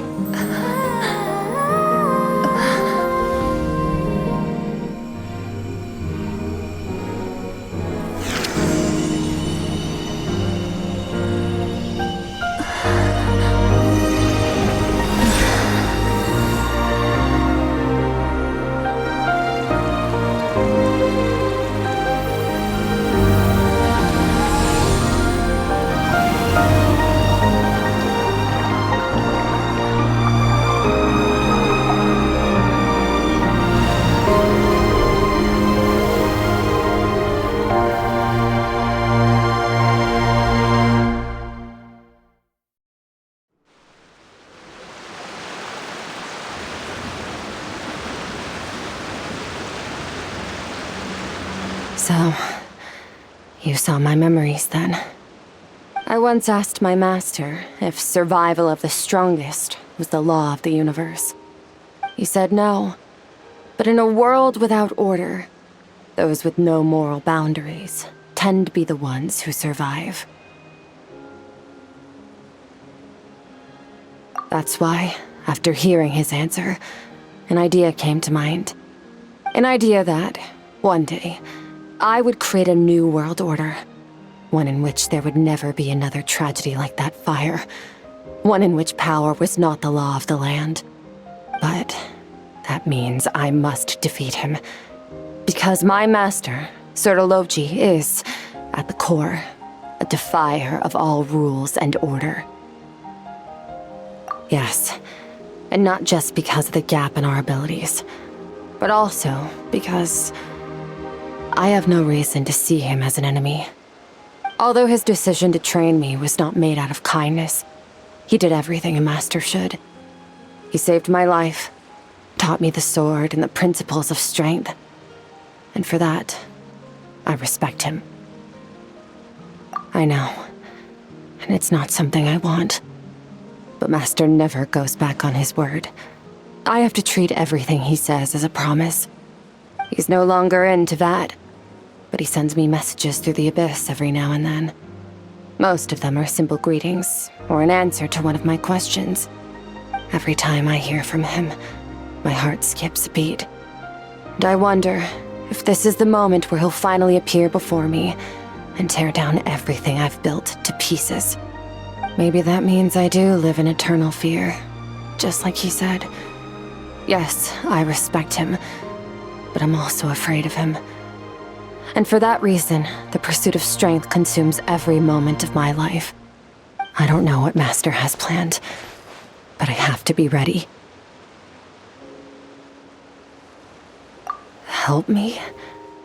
Why? This isn't your fight.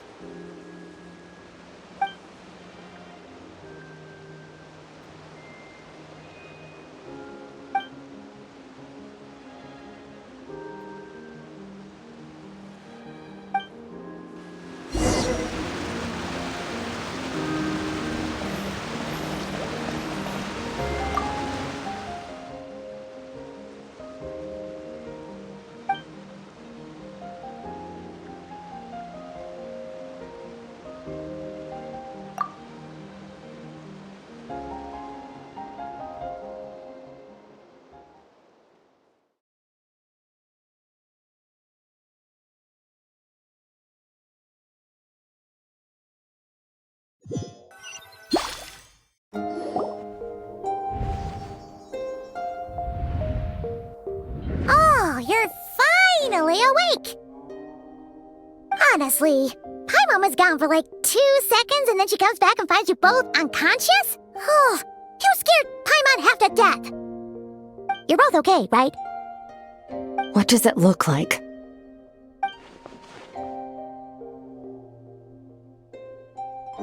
Only water from the source can cleanse the rot and filth that flows from the past into the future. I taught you to incorporate the experiences from your journey into how you fight. I suppose what happened today will become an inseparable part of who I am. Okay, so Paimon feels like she's missing some important context. But whatever. Paimon brought back tons of delicious snacks! Let's dig in!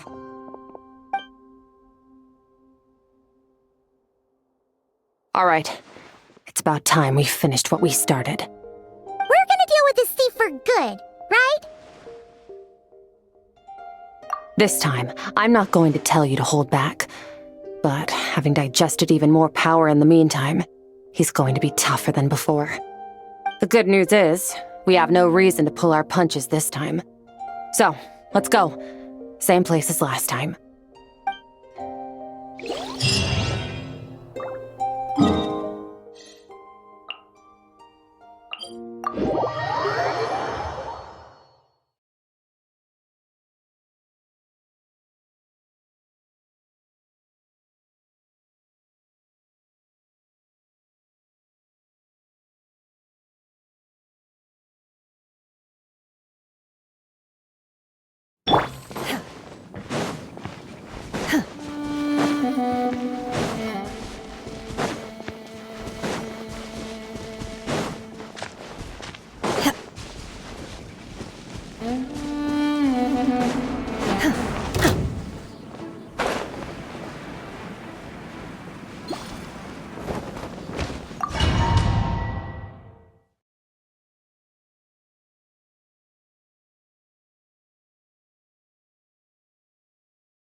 form the all-devouring narwhal changed into? How come he knows that, too? Really? So, you're telling Paimon that giant whale and this guy can both turn into the fowl? How does that work? It's a subconscious instinct. Any intelligent being who longs for his level of strength is bound to mimic his appearance. It's a natural response after encountering someone as powerful as Master. To them, he represents ultimate power. We know the person before us has encountered Master, and we know he stole a portion of my power. So it's not surprising that he would assume this form. Okay. Oh, the closer Paimon looks, the more intimidating it gets. Nervalette isn't here this time, so it's up to us. He won't have the nerve to steal again after we're done with him. Let's teach this guy a lesson.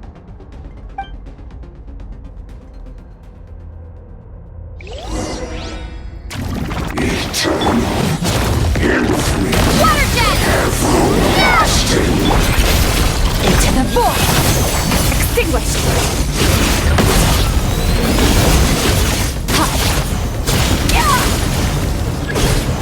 Haven't forgotten your training, I hope.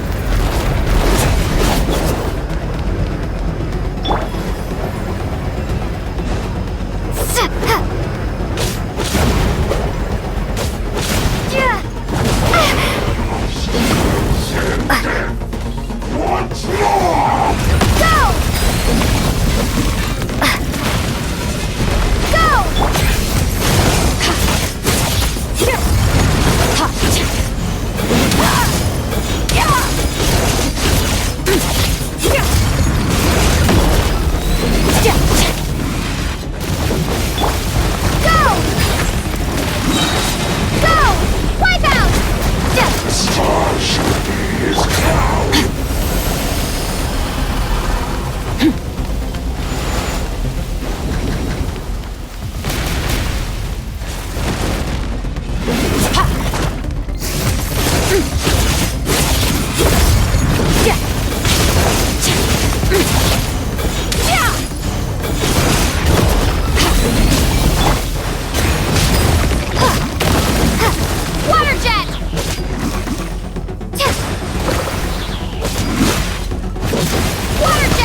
Haven't had enough of my power.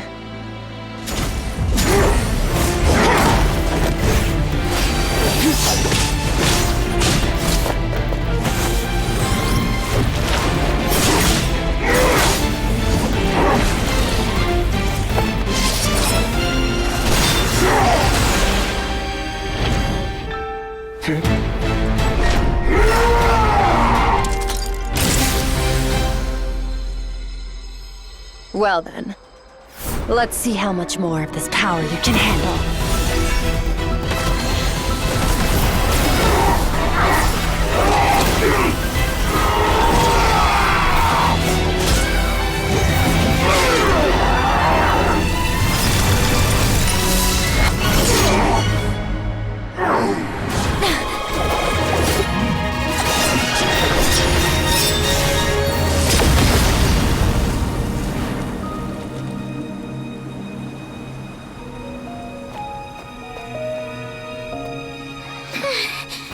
Oh.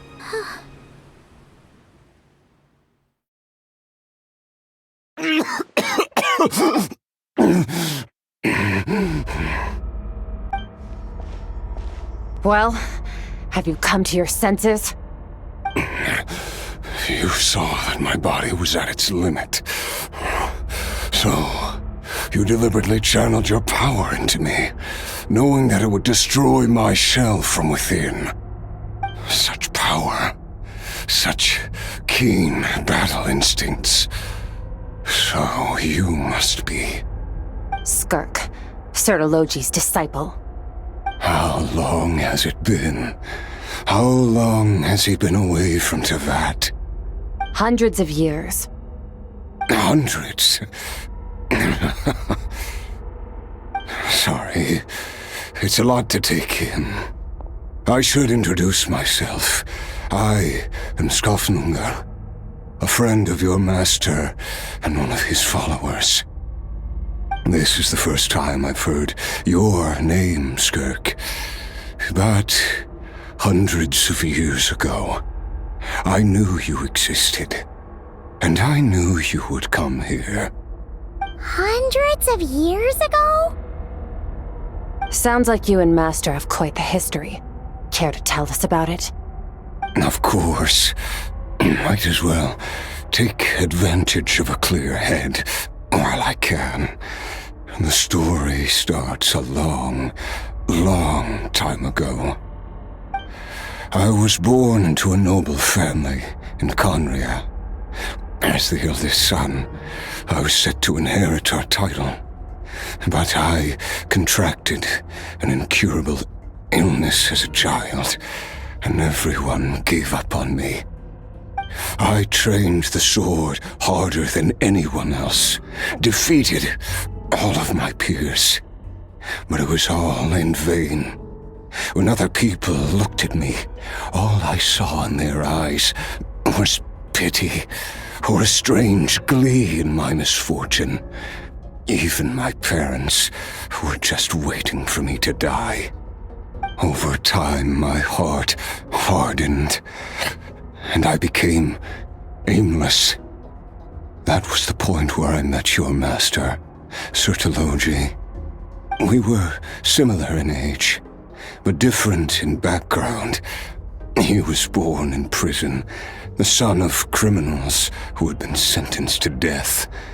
He spent his childhood wandering the streets, facing more criticism than the literary works in the Universitas Magistrorum.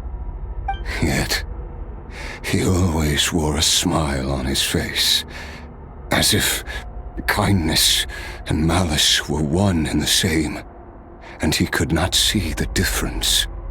I still remember what he said to me when we first met. You need to fight to survive. Even if it's a losing battle, it should light a fire under you. How can you sit back like this and go down without a fight? That does sound like something he would say. He was the first to acknowledge that I was worth something, and he inspired me to keep going. When we sparred together, it was the first time I'd actually felt the thrill of combat. When I was 10, he stole forbidden research materials and managed to cure my illness. It was like there was nothing in this world he couldn't accomplish. When it came to the human form, he was always intent on pushing the boundaries of possibility. But somewhere along the way, I fell behind. My talents were nothing compared to his, and at some point, after his grand endeavor was successful, he sought me out and said to me, "This planet no longer holds anything of interest to me, so I'm leaving. But first, I have an offer. I can use a power I have just refined to break the curse of immortality for you. Your death was once what we worked so hard to prevent. But the immortality you now face is a different kind of pain altogether. I'll pass. Immortality doesn't sound so bad to me. Since I can't die, it means I have an infinite amount of time to get stronger. Maybe I'll finally catch up to you one day, and we can spar like we used to. Are you sure? I cannot say when I will return. Your body, or rather, your soul, might not be able to withstand this curse. All I can do is try. After all, a wise man once told me, people need to fight for their own survival. Wise indeed. Nevertheless, if you grow weary of the pain of immortality, and wish to experience a good sparring match before you wither away, seek out my disciple. Disciple? Never thought I'd hear that word coming from you. Nor I, but Betwixt said I was destined to find a disciple out there in the universe, and bring her to Tibet. You know as well as I, Betwixt's prophecies are never wrong. Well, now I'm curious about who this disciple of yours will be. All Betwixt said was that one day, the stars shall bow in her honor.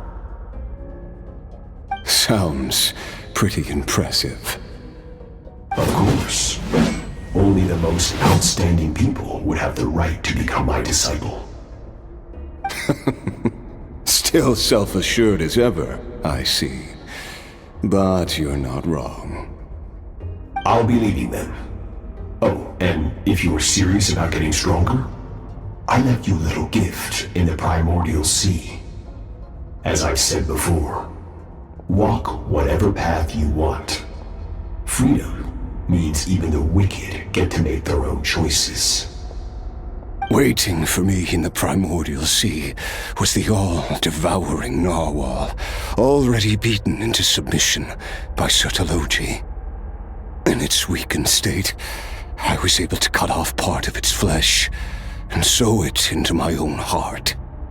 Your heart? That sounds like torture! How did you even survive that? Because, of course, I bear the curse of immortality. So, you used the curse to turn yourself into a vessel for power. Even with that whale's ability, devouring power like that is not something the human body can withstand. With your body and soul constantly at the breaking point, it was the curse of immortality that sustained you. But that is not the path to strength. You have to pour your heart into it, work for it, dream of it.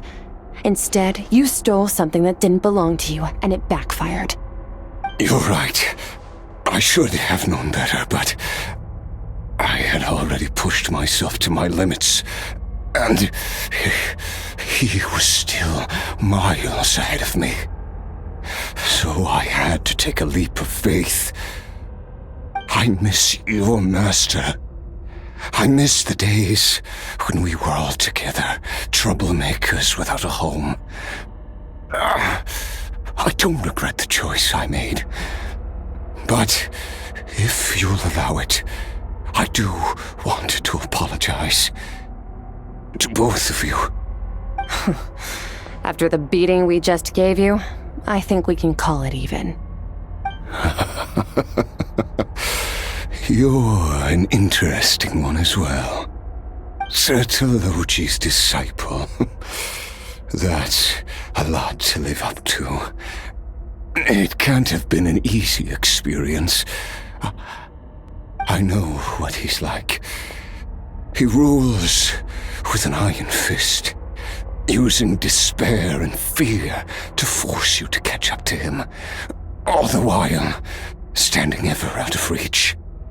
We're like mountain climbers in the dark, never knowing how much higher we have to climb, or when we will see the sun again. True. But I made up my mind long ago.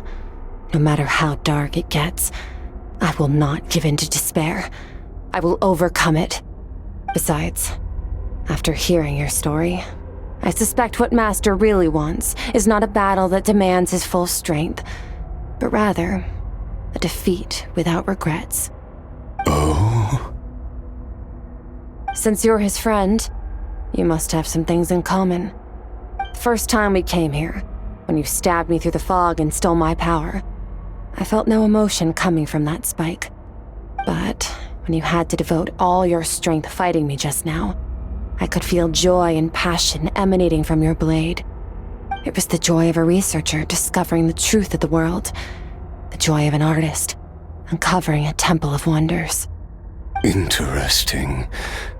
I'm certain I didn't express those emotions outright, yet you were able to read them from my blade, like a glimpse into my inner world. You're right. That battle brought me an unbridled sense of joy, and my defeat brings me no regret whatsoever. Exactly. I think Master also craves a battle like that. One where his opponent forces him to use all his strength, unlock the extent of his potential, and transcend his own limits. A battle to end all battles. After which, all can come to an end, including, perhaps, his life. For that very reason, good and evil are meaningless to him. He has one purpose, one goal: to complete himself. It's one of the secrets to his strength. Perhaps you're right. Perhaps that is his call. What a battle that would be. Oh, to witness such a...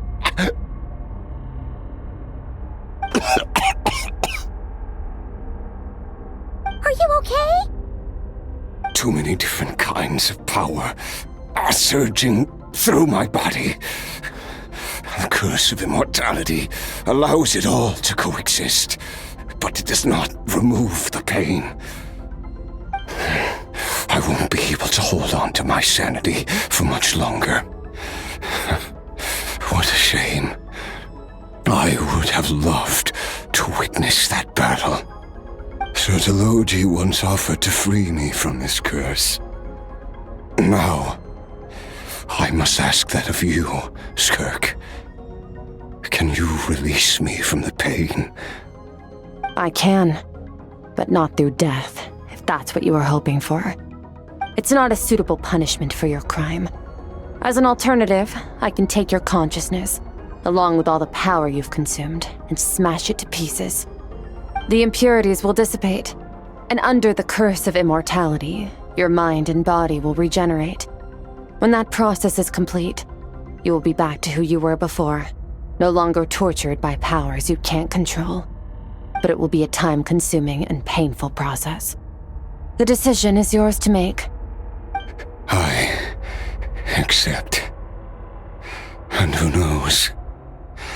Perhaps I'll wake up in time to witness your great battle with Sertologi.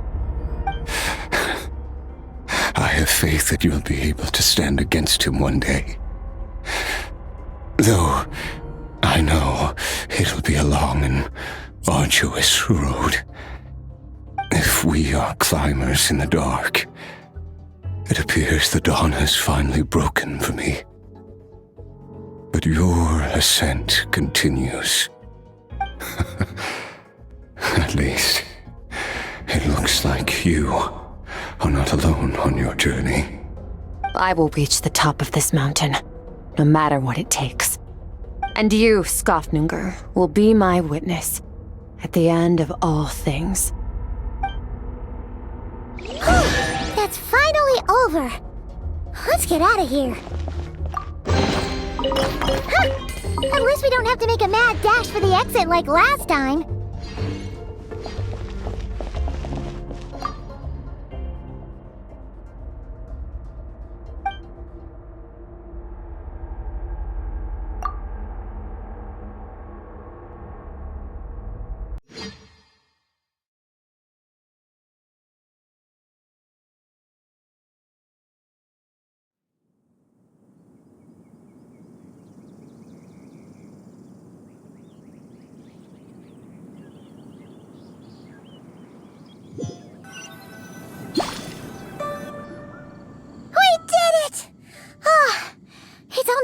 few days, but it feels like forever. Once again, we've proved there's nothing we can't overcome. We're just that awesome. Wow, you sound even more confident than usual. Guess you really have become stronger. Today sure went by fast. It's night already. Oh wait, that reminds Paimon. The stars you mentioned, the ones that died out, are they back now? Yes. The power Skafnungur stole has been returned. So, the stars have regained their light. Great! Huh, it's crazy that you even noticed their light was gone. There are so many stars in the sky. If a few disappeared, Paimon definitely wouldn't be able to tell. I suppose it's because I have gazed upon this sky for centuries. The false stars, hanging in the meticulously planned sky, glittering with rotten light. It's not real. And yet, it is for that very reason that I can look upon it and enjoy the momentary peace it brings. Even the most beautiful of bubbles has to burst. We will return to the real universe one day, whether of our own volition or not. Time marches ever forward. Even the innocent and naive will taste life's bitterness. Yet through hardship, we grow until we learn to seize the sands of time for ourselves and uncover our true strength. Though we gaze upon a false sky, its vastness and majesty is palpable. One can only wonder, what is it going to take for kindness to reign supreme in the vast expanse of the universe? Ugh, this is all going over Paimon's head. But if she knows one thing, it's that the traveler always finds a way. Ever since we met, she has filled Paimon's days with happiness. No matter how tough things get, she always finds a way to make it better. If it's too big a job for one person, then we'll do it with two. And if two's still not enough, then three. We've met so many amazing friends and accomplished so many amazing things. As long as we don't give up, we can make any wish come true. I suppose when it comes to you, anything is possible. Well, I should be going. Now that my power is no longer isolated from my emotions, I need more practice to get used to it. I suppose fate will decide. Maybe we'll bump into each other on the street. Or maybe we'll reunite on a different planet entirely. Regardless, reunions and partings are but passing moments. More than anything, I hope that at the end of this journey, wherever it takes us, we stand in a world reborn. One without war, pain, or forced partings. One where new life can bloom, even where there was once nothing but scorched earth. For this, we must all work to become stronger.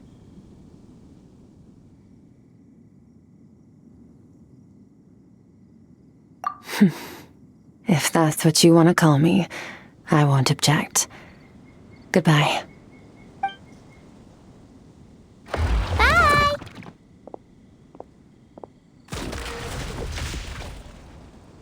Is it just Paimon, or is she being nicer than before? We definitely count as friends after all that, don't you think? Hey, what do you think about camping here tonight? There's nothing quite like sleeping under the stars. Come tomorrow, we can continue our journey. Oh, and since Paimon treated you to that super nice meal at Wanmin Restaurant, it's about time you returned the favor.